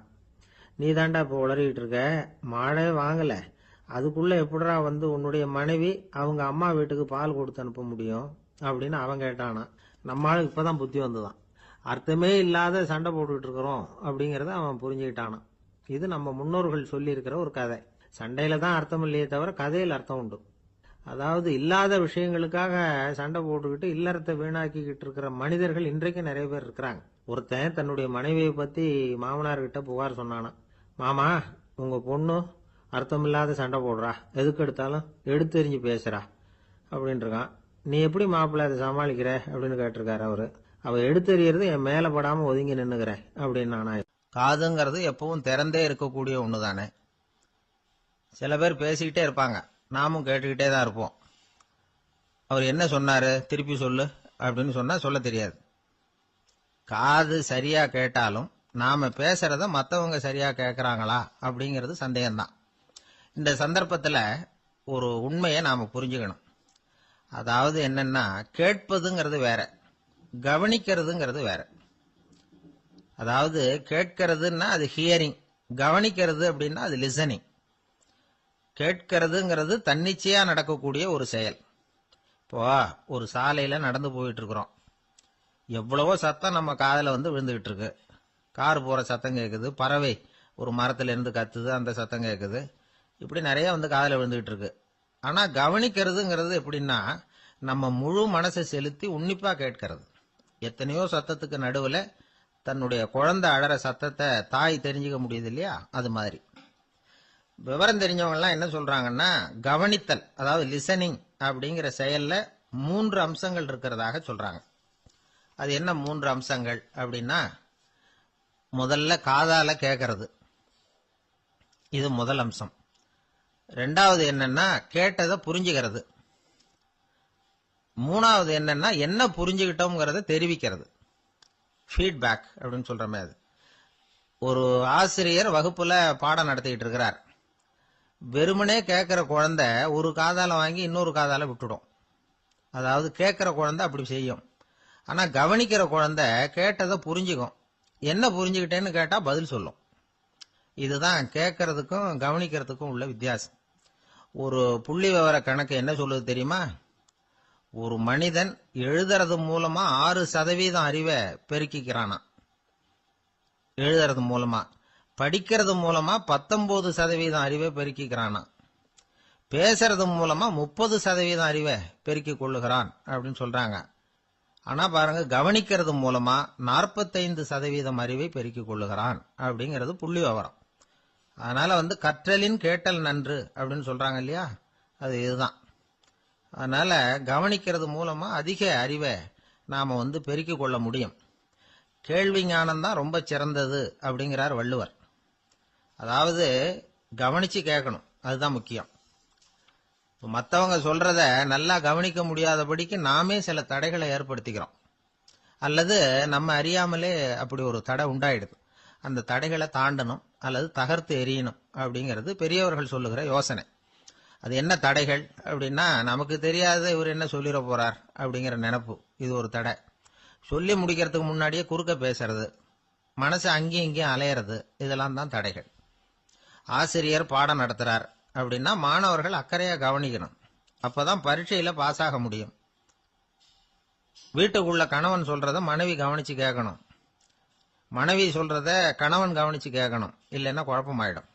ஒரு அம்மா கோயிலுக்கு போனாங்க. சேலையில ஒரு முடிச்சு போட்டிருந்தாங்க. எதுக்கு சேலையில முடிச்சு போட்டு வச்சிருக்கிறீங்க அப்படின்னு கேட்டாங்க. எங்க வீட்டுக்காரர் ஒரு கடிதத்தை மறக்காம தபால் போட்டியில போட்டுடணும்னு சொன்னார். ஞாபகத்துக்காக முடிச்சு போட்டு வச்சிருக்கிறேன் அப்படின்னாங்க. கடிதத்தை பெட்டியில போட்டுட்டீங்களா அப்படின்னு கேட்டாங்க. அது எப்படிங்க முடியும், அவர் கடிதத்தை என்கிட்ட கொடுக்க மறந்துட்டாரே அப்படின்னாங்களாம். அதனால மறக்கப்படாதுன்னு நினைச்சுக்கிட்டே மறந்து விடுறது, இப்படி ஒரு வாழ்க்கை. அதனால வாழ்க்கையில நமக்கு இருக்கிறது செவிச்செல்வம் ரொம்ப முக்கியமானது. நிறைய கேட்கணும், சொல்றதை விட கேட்கணும், கேட்கறதை விட முக்கியம் கவனிக்கிறது. அப்படி கவனிக்கிறது மூலமா நம்முடைய வாழ்க்கையில வெற்றி பெறணும். சாலை ஓரமா அழுதுகிட்டு உட்காந்துருந்தான். பிச்சை எடுத்து சாப்பிடுற ஒருத்தன் அந்த பக்கமா வந்தான். இவனை பார்த்தான். ஏன் அழுதுகிட்டு உட்காந்துருக்கிற, என்னாச்சு உனக்கு அப்படின்னு கேட்டான். அதுக்கு இவன் சொன்னா, என்கிட்ட ஒண்ணுமே இல்லை, நான் இந்த உலகத்துல இருந்து என்ன பிரயோஜனம், அதனால தான் அழுதுகிட்டு இருக்கிறேன் அப்படின்னா. உன்கிட்ட மறைஞ்சிருக்கிற புதையல் என் கண்ணுக்கு நல்லா தெரியுது, அது உனக்கு புரியல, அதனால தான் அழுதுகிட்டு இருக்கிற அப்படின்னா. என்னது, புதையல் இருக்குதா, உன் கண்ணுக்கு தெரியுதா அப்படின்னு கேட்டான். ஆமா எனக்கு தெரியுது, அந்த புதையலை நீ விற்கிறதுக்கு தயாரா இருக்கிறியா அப்படின்னு கேட்டான் இவன். இதை கேட்டதும் அந்த இளைஞனுக்கு ரொம்ப ஆச்சரியமா போச்சு. என்னது இப்படி கேட்கறானே அப்படின்னு. என்கிட்ட ஒரு காசு கூட இல்லையே, அப்படி இருக்கிறப்போ புதையல் எங்க இருந்து வந்தது அப்படின்னா. இந்த நேரத்தில் அந்த பிச்சைக்காரன் சிரிச்சான். இப்படிதான் இந்த உலகத்துல எல்லாரும் சொல்லிட்டு இருக்கிறாங்க, என்கிட்ட ஒண்ணுமே இல்லை ஒண்ணுமே இல்லைன்னு சொல்லி. ஆனா அவங்க கிட்ட தான் புதையல் இருக்கு. நீ வேணும்னா என் கூட வா, நம்ம நாட்டு அரசர்கிட்ட போவோம், உங்ககிட்ட இருக்கிற புதையலை அவர் நல்ல விலைக்கு எடுத்துக்குவார் அப்படின்னா. அது எப்படி உனக்கு தெரியும்னா, இதுக்கு முன்னாடியும் இது மாதிரி பல பேரை நான் ராஜா கிட்ட அழைச்சிட்டு போயிருக்கிறேன், அதனாலதான் உன்னை பார்த்தேன், உன்னையும் கூப்பிடுறேன், நீ சரின்னு சொன்னா உன்னை அழைச்சிட்டு போறேன், உங்ககிட்ட இருக்கிற புதையலை அவர் நல்ல விலை கொடுத்து எடுத்துக்குவார் அப்படின்னு சொன்னான். இவன் இப்படி சொல்றதும் அந்த இளைஞனுக்கு ஒண்ணுமே புரியல. இது என்னது இந்த ஆள் இப்படி சொல்லிட்டு இருக்கிறான், நம்மகிட்ட என்ன இருக்குது, அதுவும் இல்லாம இவனே பிச்சை எடுத்து சாப்பிட்டுக்கிட்டு இருக்கிறான், இவன் போய் நம்மள ராஜா கிட்ட அழைச்சிட்டு போறதா போறேங்கிறானே என்ன அப்படின்னு சொல்லி அவன் யோசனை பண்ணான். என்ன யோசிக்கிற, உனக்கு பணம் வேணும்னா என்னோட வா அப்படின்னா. இளைஞன் ஒரு முடிவுக்கு வந்தான். சரி, இங்கேயே உட்காந்துக்கிட்டு இருக்கிறத விட அங்கேயாவது போய் பார்ப்போமே, இங்கே அழுதுட்டு உட்காந்துருக்கிறதுல என்ன பிரயோஜனம், ஏதோ கூப்பிடுறான் போய் பார்த்துட்டு வருவோமே அப்படின்னு சொல்லி அவன் கூட புறப்பட்டான். பிச்சைக்காரன் முன்னாடி போயிட்டே இருக்கிறான், இந்த இளைஞன் பின்னாடி நடந்து போயிட்டு இருக்கான். ரெண்டு பேரும் அரண்மனையை நோக்கி போறாங்க. பாதி வழி போயிருப்பாங்க. வழியில அந்த பிச்சைக்காரன் சொன்னான், இத பாரு, முன்னாடியே சில விஷயங்களை நாம பேசிக்க வேண்டியிருக்கு, சரியா தெளிவா முடிவு எடுத்துக்கிட்டு அதுக்கப்புறம் ராஜா கிட்ட போகணும். ஏன்னா அங்க போய் அது முடியாது இது முடியாதுன்னு நாம நமக்குள்ள சண்டை போட்டுக்கிட்டு இருக்க முடியாது. ராஜாவுக்கு விலையை பத்தி கவலையே இல்லை, எவ்வளவு சொன்னாலும் நமக்கு பணம் கிடைச்சிரும். ஆனா அதுக்கப்புறம் நான் இதை விற்கிறதுக்கு தயாரா இல்லைன்னு சொல்லிடக்கூடாது. அதனால புதையலை விற்கிறதா இல்லையாங்கிறத இங்கேயே தெளிவா முடிவு செஞ்சுக்கணும், இல்லைன்னா ராஜா கிட்ட போய் அங்க போய் குழப்பிட்டு இருக்க முடியாது அப்படின்னு சொன்னான். இளைஞனுக்கு ஒண்ணுமே புரியல. என்ன சொல்ற நீ, என்கிட்டயா புதையலா, எங்க இருக்குது அப்படின்னு சொல்லி குழம்பி போனான். இப்போ அந்த பிச்சைக்காரன் சொன்னான், இத பாரு, இப்போ உதாரணத்துக்கு உன்னுடைய கண்களை எடுத்துக்கோ, அதுக்கு நீ என்ன விலை கேட்டுற போற, நான் அதுக்கு ராஜா கிட்ட இருந்து ஒரு 50,000 ரூபா வாங்கி தர முடியும். உன்னுடைய இருதயத்தை கொடுக்குறியா, 20 லட்சம் ரூபா வாங்கி தரேன். மூளையை கொடுக்குறியா, 30 லட்சம் வாங்கி தரேன். என்ன சொல்ற அப்படின்னு சொல்லி இந்த பிச்சைக்காரன் பேசிக்கிட்டே போறான். இளைஞனுக்கு கோபம் வந்துட்டுது. என்ன உளர்ற, உனக்கு என்ன பைத்தியமா? கண்ணையும் மூளையையும் இருதயத்தையுமா விற்பாங்க? என்ன வேலை கொடுத்தாலும் அதையெல்லாம் நான் விற்கிறதுக்கு தயாரா இல்லை, நான் விற்க மாட்டேன். அதை கொடுத்துட்டு நான் என்ன பண்றது? இப்படி நான் மட்டும் இல்லை, யாருமே இதை விற்கிறதுக்கு தயாரா இருக்க மாட்டாங்க அப்படின்னு சொன்னான் அந்த இளைஞன். இவன் இப்படி சொன்னதும் அந்த பிச்சைக்காரன் வாய் விட்டு சிரிக்க ஆரம்பிச்சுட்டான். இப்போ பைத்தியமானது நானா நீயா? லட்சக்கணக்கான கோடிக்கணக்கான ரூபாய் பொறுமானம் உள்ள பொருள்களை உங்ககிட்டயே வச்சுக்கிட்டு விற்க முடியாதுன்னு சொல்ற நீ தான் ஏழை. என்கிட்ட ஒண்ணுமே இல்லைன்னு மரத்தடியில் உட்காந்து அழுதுட்டு இருக்கிறியே அப்படின்னு சொன்னான். இன்னைக்கு பாத்தீங்கன்னா பல பேர் தன்கிட்ட புதைஞ்சிருக்கிற ஆற்றலை புரிஞ்சிக்க முடியாம அவதிப்பட்டு இருக்கிறாங்க. நம்ம கிட்ட என்ன இருக்குங்கிறது அவங்களுக்கு தெரியறதில்ல. அதனாலதான் என்கிட்ட ஒண்ணுமே இல்லைன்னு சொல்லி அழுதுகிட்டு இருக்கிறாங்க. இதை விளங்க வைக்கிறதுக்கு பெரியவங்க சொல்ற கதை இது. நம்ம கிட்ட இருக்கிற புதையலை நாம தான் தோண்டி எடுக்கணும். உண்மையான புதையல்ங்கிறது உள்ளே இருக்கு. ஆனா அதை வெளியில தேடுற ஆசாமிகள் தான் அதிகம். சராசரி மனித இயல்பு அப்படி. நம்ம கிட்ட விலை மதிக்க முடியாத பகுத்தறிவு இருக்கு. அதை வச்சுக்கிட்டு வாழ்க்கையில முன்னேறதுக்கு முயற்சி பண்ணணும். என்கிட்ட ஒண்ணுமே இல்லைன்னு நினைச்சு ஓரமா உட்காந்துடக்கூடாது. முயற்சி செஞ்சா முடியாத காரியம் எதுவுமே இல்லை. ஒரு ரயில்வே ஸ்டேஷன் பக்கம் வெளியில ஒரு டாக்ஸி நின்றுட்டு இருந்தது. அந்த பக்கமா வந்த ஒருத்தர் டாக்ஸி டிரைவரை பார்த்து சொன்னார், ஐயா உங்க வண்டியில பின் சீட்ல ஒரு மணி பர்ஸ் கிடக்கு, யாரோ மறந்து விட்டுட்டு போயிருக்கிறாங்க அப்படின்னாரு. இல்ல அது காலி பர்ஸ் தான், நான் தான் அதை அங்க போட்டு வச்சிருக்கிறேன் டிரைவர். ஏன்னு கேட்டார் அவரு. இதுக்கு டிரைவர் சொன்னாரு, அதை பாக்குற யாராவது அதை எடுத்துக்கலாம்ங்கிற ஆசையிலேயாவது சவாரிக்கு வருவாங்க, அதுக்காக தான் போட்டு வச்சிருக்கிறேன் அப்படின்னார். இந்த உலகத்துல உண்மையாவே வேதாந்தம் பேசுறவங்களும் உண்டு. உள்ளுக்குள்ள வேற மாதிரி இருந்துகிட்டு வெளியில வேதாந்தம் பேசுறவங்களும் உண்டு. ஒரு ஆள் இருந்தார். அவரு ஒரு கடை வச்சு வியாபாரம் பண்ணிக்கிட்டு இருந்தார். மகா கஞ்சன், யாருக்கும் எந்த உதவியும் செய்ய மாட்டார். எச்சில் கையென்ன ஈர கையை கூட உதற மாட்டார். அப்படிப்பட்ட மனுஷன். அந்த ஊருக்கு ஒரு முனிவர் வந்துகிட்டு இருந்தார்.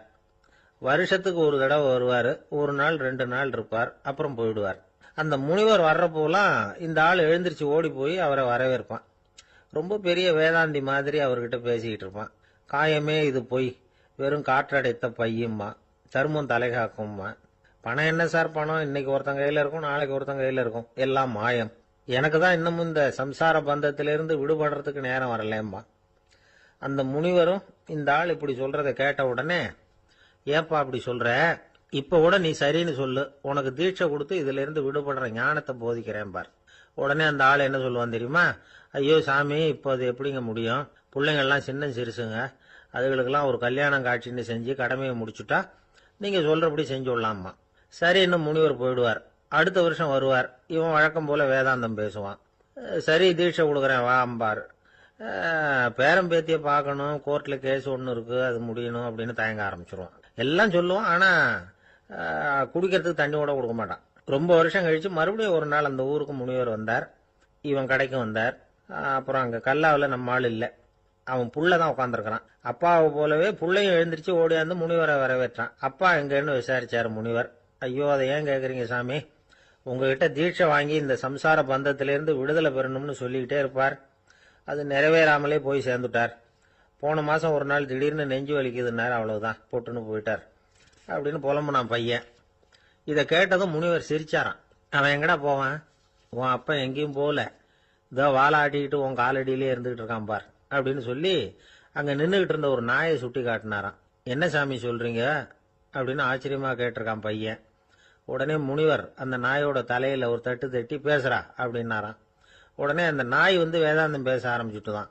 காயமே இது பொய், வெறும் காற்றடைத்த பை அப்படின்னு தான். முனிவர் சொன்னார், அடே இப்பவும் ஒன்னும் கெட்டு போல, நீ விரும்புனா சொல்லு, உனக்கு தீட்சை கொடுத்து என் பின்னாடியே அழைச்சிட்டு போயிடுறேன், அங்க அழைச்சிட்டு போய் உனக்கு ஞானத்தை போதிக்கிறேன், வர்றியா அப்படின்னு கேட்டிருக்காரு.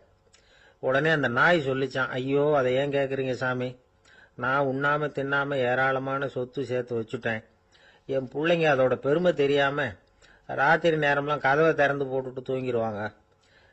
அதனால இப்படி நாயா பிறந்து ராத்திரி பகலா சுத்தி சுத்தி காவல் காத்துட்டு கிடக்கிறேன். இப்ப எப்படி சாமி வர முடியும் அப்படின்னு கேட்டுதான். அறியாமையிலேயே சுகம் கண்டு இப்படி இருக்கிற ஆளுங்களுக்கு எப்படி விடுதலை கிடைக்கும், எப்ப விடுதலை கிடைக்கும் அப்படின்னு கேட்கிறார் தசாவதானி, திருக்குறள் பேர் ராமையா. அவர் கேட்கறது நியாயம் தானே. இந்த காலத்து பையன் ஒருத்தன் அப்பா கிட்ட சொன்னான், அப்பா இன்னைக்கு நான் 1 ரூபா மிச்சப்படுத்தி விட்டேன் அப்படின்னு நானும். அப்படியா, என்னடா பண்ணேன்னு கேட்டிருக்காரு அப்பா. டவுன் பஸ்ல ஏறாம அது பின்னாடியே ஓடியாந்தேன், 1 ரூபா மிச்சம் தானே அப்படின்றான். அட பாவி, ஒரு ஆட்டோ பின்னாடி ஓடியாந்துருந்தா 10 ரூபா மிச்சமாயிருக்குமே, வேஸ்ட் பண்ணிட்டியே அப்படின்னாராம் அந்த அப்பா. ஒரு ஊர்ல ஒரு புகழ்பெற்ற பத்திரிகையாளர் இருந்தார். அவரு ஒரு நாள் திடீர்னு இறந்து போயிட்டார். அதுக்கப்புறம் நேரா சொர்க்கத்துக்கு போனார். சொர்க்கத்தின் வாசல்ல நின்றுகிட்டு இருந்த ஒருத்தர் அவரை தடுத்தார். இத பாரு, ஏற்கனவே இங்க 12 பத்திரிகையாளர்கள் இருக்கிறாங்க, அவங்களுக்கே இங்க வேலை இல்லை. அதுக்கு என்ன காரணம்னா, சொர்க்கத்துல திடுக்கிடும் செய்திகள்லாம் ஒன்றும் கிடையாது. அப்படி என்ன இருக்க போகுது இங்க எல்லாம் அது ஒழுங்கா நடந்துகிட்டு இருக்கும். எல்லாம் ஒழுங்கா நடந்தா பத்திரிகைகளுக்கு சுவாரஸ்யமான கொலை கொள்ளை தீ வைப்பு இது மாதிரி எதுவும் இங்க இல்லை. ஏற்கனவே இங்க இருக்கிறவங்க எல்லாரும் மரத்தடியில் உட்காந்துக்கிட்டு தியானம் பண்ணிட்டு இருக்கிறாங்க. அந்த ஒரே செய்தி தான் தினமும் இங்க வந்துகிட்டு இருக்குது. அதை படிக்கிறதுக்கே இங்க ஆள் கிடையாது. அதனால நான் என்ன சொல்றேன்னா, நீ பேசாம நரகத்துக்கே போயிடு. அங்க எவ்வளவோ நிகழ்ச்சிகள் நடந்துகிட்டு இருக்கு. அங்கதான் அதிகமான பத்திரிகையாளர்கள் தேவைப்படுறாங்க. அங்க உனக்கு நிறைய வேலை இருக்கும். அதை செய்யறதில்ல, நீயும் மகிழ்ச்சியா இருக்கலாம் அப்படின்னு சொன்னாராம் அங்க அந்த சொர்க்கத்தின் வாசல்ல நின்றுகிட்டு இருந்தவர். இந்த பத்திரிகையாளர் அங்கேயே நின்று கொஞ்சம் யோசனை பண்ணார். இவருக்கு சொர்க்கத்திலே இருக்கணும்னு தான் ஆசை. அதனால மெதுவா அவர்கிட்ட பேசினாராம். ஐயா, என்ன ஒரு 24 மணி நேரம் இங்க உள்ள இருக்கிறதுக்கு அனுமதி கொடுங்க. இங்க இருக்கிற பல பத்திரிகையாளர்களை எனக்கு தெரியும். அவங்கள சில பேரை சமாதானப்படுத்தி மெதுவா பேசி நரகத்துக்கு அனுப்பி வச்சுடுறேன். நான் இங்க இருந்துக்கிறேன். உங்க கணக்குப்படி 12 பேருக்கு மேல இங்க தாண்டாது, அப்படி பாத்துக்கிறேன் அப்படின்னாராம். அவரும் யோசனை பண்ணி பார்த்துட்டு, சரி அப்படியே உனக்கு அனுமதி கொடுக்குறேன், ஆனா ஒரு விஷயம், 24 மணி நேரம் தான் அனுமதி, அதுக்குள்ள எல்லாம் நடக்கணும் அப்படின்னு இருக்கார். சரின்னு சொல்லிவிட்டு இந்த பத்திரிகையாளர் உள்ள போனார். யோசனை பண்ணார். திட்டம் போட்டு ஒரு பொருளையை கிளப்பி விட்டார். சக பத்திரிகையாளர்களை எல்லாம் கூப்பிட்டு சொன்னாராம், இந்த பாருங்க, நரகத்துல ஒரு பெரிய தினசரி பேப்பரை கொண்டுகிட்டு வர்றதுக்காக திட்டம் போட்டுக்கிட்டு இருக்காங்க. அதுக்கு பல அதிகாரிகள் தேவைப்படுறாங்க. நிறைய சம்பளம் கிடைக்கும். யார் யாரெல்லாம் நரகத்துக்கு போக ஆசைப்படுறாங்களோ அவங்க எல்லாம் போகலாம் அப்படின்னு ஒரு பொருளையை கிளப்பி விட்டார். 24 மணி நேரம் கழிச்சு வாசல் பக்கம் போனார். அங்க இருந்தவர்கிட்ட எத்தனை பேர் வெளியேறினாங்கன்னு விசாரிச்சாராம். அப்போ அவர் இவரை, நீ வெளியே போகக்கூடாது, முதல்ல உள்ளதான் இருக்கணும் அப்படின்னு தடுத்தாராம். அப்புறம் சொன்னாராம், நீ சொன்ன செய்தியை கேட்டதும் இங்க இருந்த எல்லா பத்திரிகையாளர்களுமே நரகத்துக்கு போயிட்டாங்கப்பா, உள்ள யாருமே இல்லை, அதனால நீ உள்ளே இருக்கலாம் அப்படின்னாராம். இதை கேட்டதும் இந்த பத்திரிகையாளரே குழம்பி போயிட்டார். ஒருவேளை உண்மையிலேயே நரகத்துல புதுசா பத்திரிகை ஏதாவது ஆரம்பிக்க போறாங்களோ அப்படின்னு அவரே நினைக்க ஆரம்பிச்சுட்டாராம். அப்புறம் சொன்னாராம், ஐயா என்னை விட்டுருங்க, நான் நரகத்துக்கே போயிடுறேன், அங்க ஏதோ விசேஷம் இருக்கணும் அப்படின்னாராம். இல்லைன்னா இத்தனை பேரும் ஒட்டுமொத்தமா அங்க போறதுக்கு சான்ஸே இல்லை, என்னை தடுக்காதீங்கன்னு கெஞ்ச ஆரம்பிச்சுட்டாராம். மற்றவங்க நம்பணுங்கிறதுக்காக ஒரு பொருளையை கிளப்பி விட்டார். கடைசியில தானே அந்த பொருளைக்கு ஆளாயிட்டார். அதாவது பிறரை ஏமாற்றிய அவரது மனம் கடைசியில் அவரையே ஏமாத்த ஆரம்பிச்சுட்டு பாருங்க. நீங்க இப்படி அடுத்தவங்களை ஏமாத்துறதுக்கு உங்க மனசை பழக்கப்படுத்துறீங்க, ஆனா கடைசியில் அதனால நீங்களே ஏமாற்றப்படுகிறீர்கள் அப்படிங்கிறது பெரியவர்களுடைய புத்திமதி. அதனால உங்க மனசுகிட்ட ரொம்ப எச்சரிக்கையா இருங்கோ அப்படிங்கிறாங்க. நம்ம ஆளுங்க அங்க போய்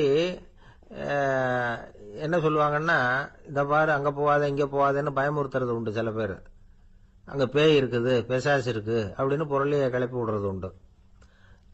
இருட்டு நேரம் காட்டு வழியா ஒருத்தன் போயிட்டு இருக்கிறான். அங்க பேய் பிசாசு நடமாட்டம் இருக்கிறதாக வதந்தி. இவன் பயந்துகிட்டே வேகமா போறான். காடு முடிஞ்சு மெயின் ரோட்டுக்கு வந்து சேர்ந்தான். அப்பாடா, ஒரு பஸ் நின்றுட்டு இருக்கு தனியா. இருட்டுல லேசா தெரிஞ்சது. ஓடி போய் ஏறி உள்ள உட்காந்துக்கிட்டான்.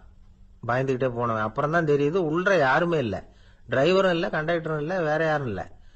இவனுக்கு பேய் பயம் அதிகமா போட்டுது. ஏன்னா நடு ராத்திரி. இந்த நேரம் பார்த்து அந்த பஸ் தானே நகர ஆரம்பிச்சுதான். இவனுக்கு இன்னும் பயம் அதிகமா போட்டுது. ஏன்னா டிரைவர் சீட்டு காலியா இருக்கு, பஸ் நகருது. இவன் உடம்பு பூரா நடுங்க ஆரம்பிச்சுட்டுது. வீல்னு கத்தலாமான்னு பார்த்தான். அந்த நேரம் பார்த்து அவன் தோல்ல ஒரு கை விழுந்துதான்.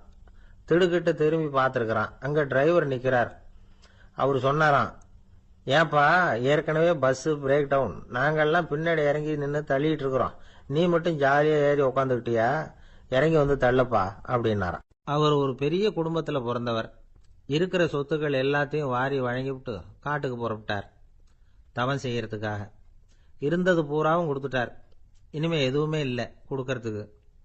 அப்போ கடைசியா ஒருத்தன் வந்து கையை நீட்டினான். ஐயா ஏதாவது கொடுங்கன்னா. அவர் பார்த்தார். கட்டியிருக்கிற வேட்டியை தவிர வேற எதுவுமே இல்லை. 8 முழம் பட்டு வேட்டி, ஜரிகை கரையோடு இருக்குது.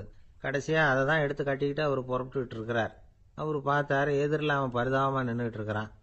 அந்த 8 முழ வேட்டியை 2ஆக கிழிச்சார். 4 முழத்தை அவங்ககிட்ட கொடுத்துட்டு மீதி 4 முழத்தை தன்னுடைய இடுப்பில் கட்டிக்கிட்டு அவர் காட்டுக்கு போயிட்டார். இவன் என்ன பண்ணான் தெரியுமா? கையில் கிடைச்ச 4 முழத்தை எடுத்துக்கிட்டு கடை வீதிக்கு போனான். பழைய பட்டு வேட்டி ஜருகை இதெல்லாம் விலைக்கு வாங்குற வணிகர் ஒருத்தர் இருந்தார். அவர்கிட்ட போனான். இதை விலைக்கு எடுத்துக்கிறீங்களான்னு கேட்டான். அவர் வாங்கி பார்த்தார். ஆகா, ரொம்ப அருமையான வேட்டி, விலை வசந்த ஜருகை, இது ஏது உனக்குன்னு கேட்டார். அவன் நடந்ததை சொன்னான். அப்படின்னா ஒன்று செய்யி, இந்த வேட்டியோட இன்னொரு பாதியையும் மெதுவாக வாங்கிட்டு வந்துரு, உனக்கு நிறைய பணம் தரேன் அப்படின்னார் அந்த வணிகர். இவன் கொஞ்சம் யோசனை பண்ணி பார்த்தான். கொஞ்சம் இருங்க, அதை வந்துவிடுறேன் அப்படின்னு சொல்லிவிட்டு நேராக காட்டுக்கு போனான். அவர் எங்கே இருக்காருன்னு தேடி கண்டுபிடிச்சான். அவர் ஒரு இடத்துல தவக்கோலத்தில் இருக்கிறார். கட்டியிருந்த இடைவேட்டியும் அவரை அறியாமலே நழுவி கீழே விழுந்து கிடக்குது. இவனுக்கு ரொம்ப வசதியாக போச்சு. அவரை கேட்க வேண்டிய அவசியமே இல்லை. மெதுவாக சத்தம் போடாமல் அடிமேல் அடி வச்சு நெருங்கினான். அவர் கண்ணை மூடிக்கிட்டு அவர் பாட்டு நின்றுக்கிட்டு இருக்கார். இவன் மெதுவாக போய் கீழே கிடந்த அந்த துணியை எடுத்துக்கிட்டு சத்தம் போடாமல் திரும்பி நடந்தான். அப்படி கொஞ்சம் தூரம் நடந்திருப்பான். அப்படி ஓட ஆரம்பிக்கிற சமயத்தில் அவன் காலில் கீழே கிடந்த முள்ளு ஒன்று நறுக்குன்னு தைச்சு விட்டுது. வலி தாங்க முடியாமல் அம்மான்னு கத்திவிட்டான். இந்த சத்தத்தினால கண்ணை மூடி நின்றுக்கிட்டு இருந்த அவர் தவம் கலைஞ்சுது. மெதுவாக கண்ணை திறந்து பார்க்கறார். தன் இடையில இருந்த வேட்டி அவன் கையில் இருக்கு.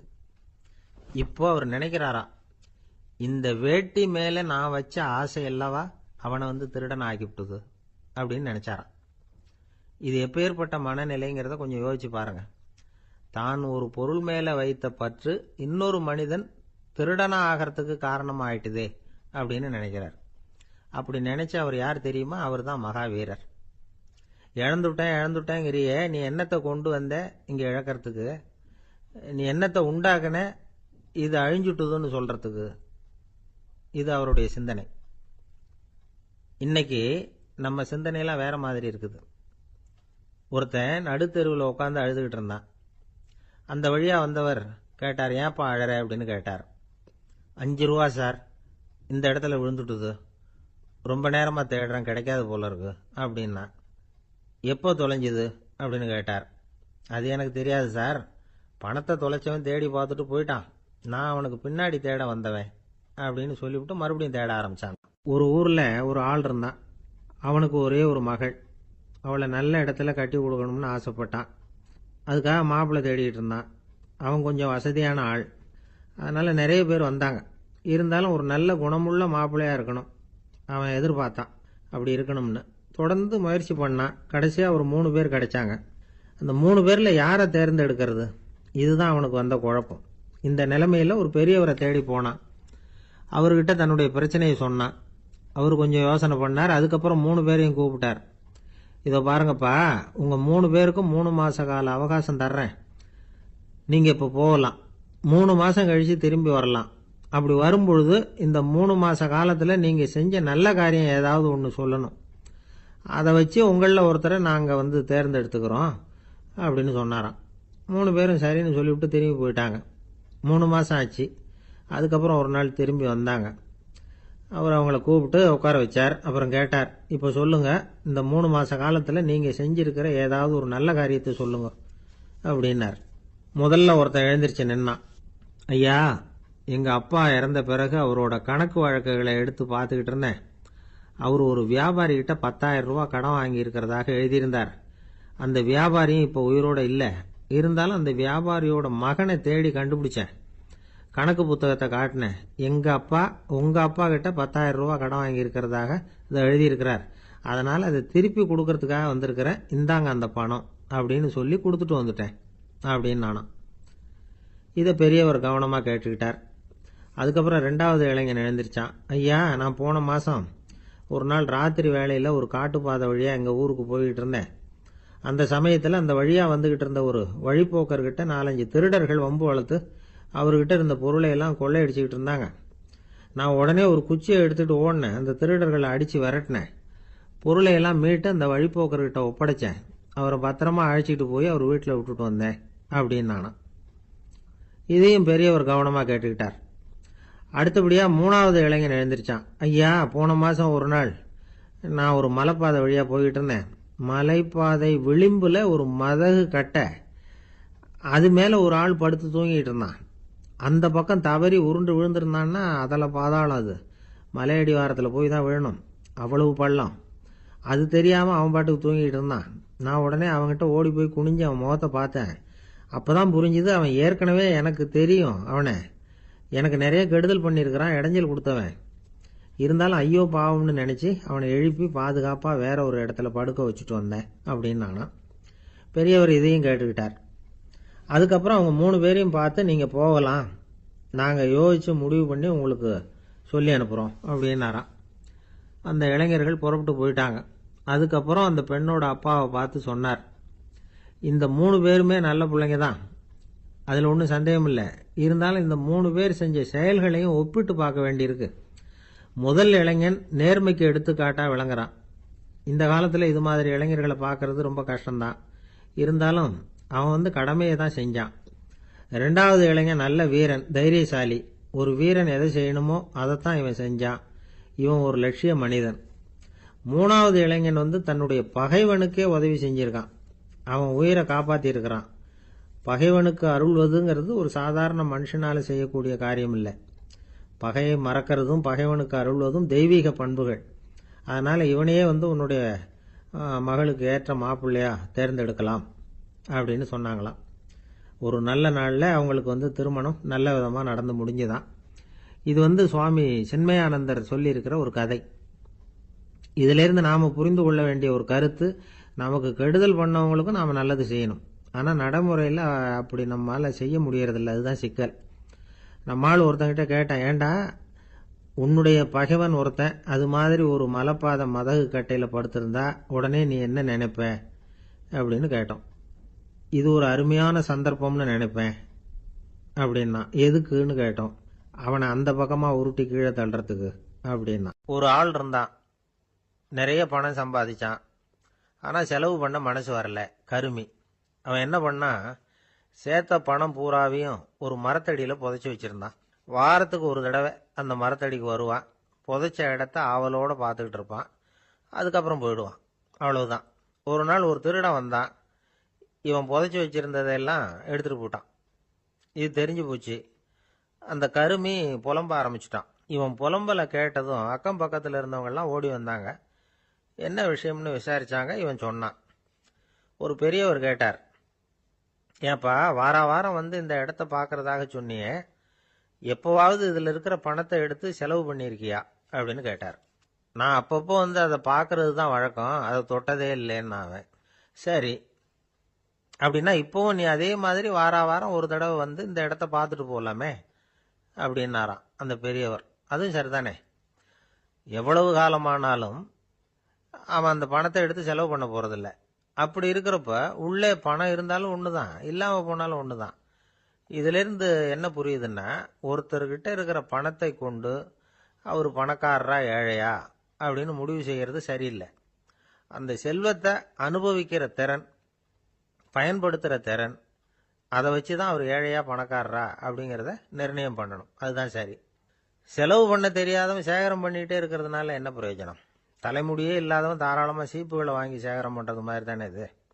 சில சமயம் செலவு பண்ண நாம் தயாராக இருந்தால் கூட அந்த செல்வம் நமக்கு பயன்படுறதில்ல. அரேபியாவில் ஒரு நகை வியாபாரி விலை உயர்ந்த முத்துக்களை எல்லாம் அவர் வச்சு வியாபாரம் பண்ணிகிட்டு இருந்தார்.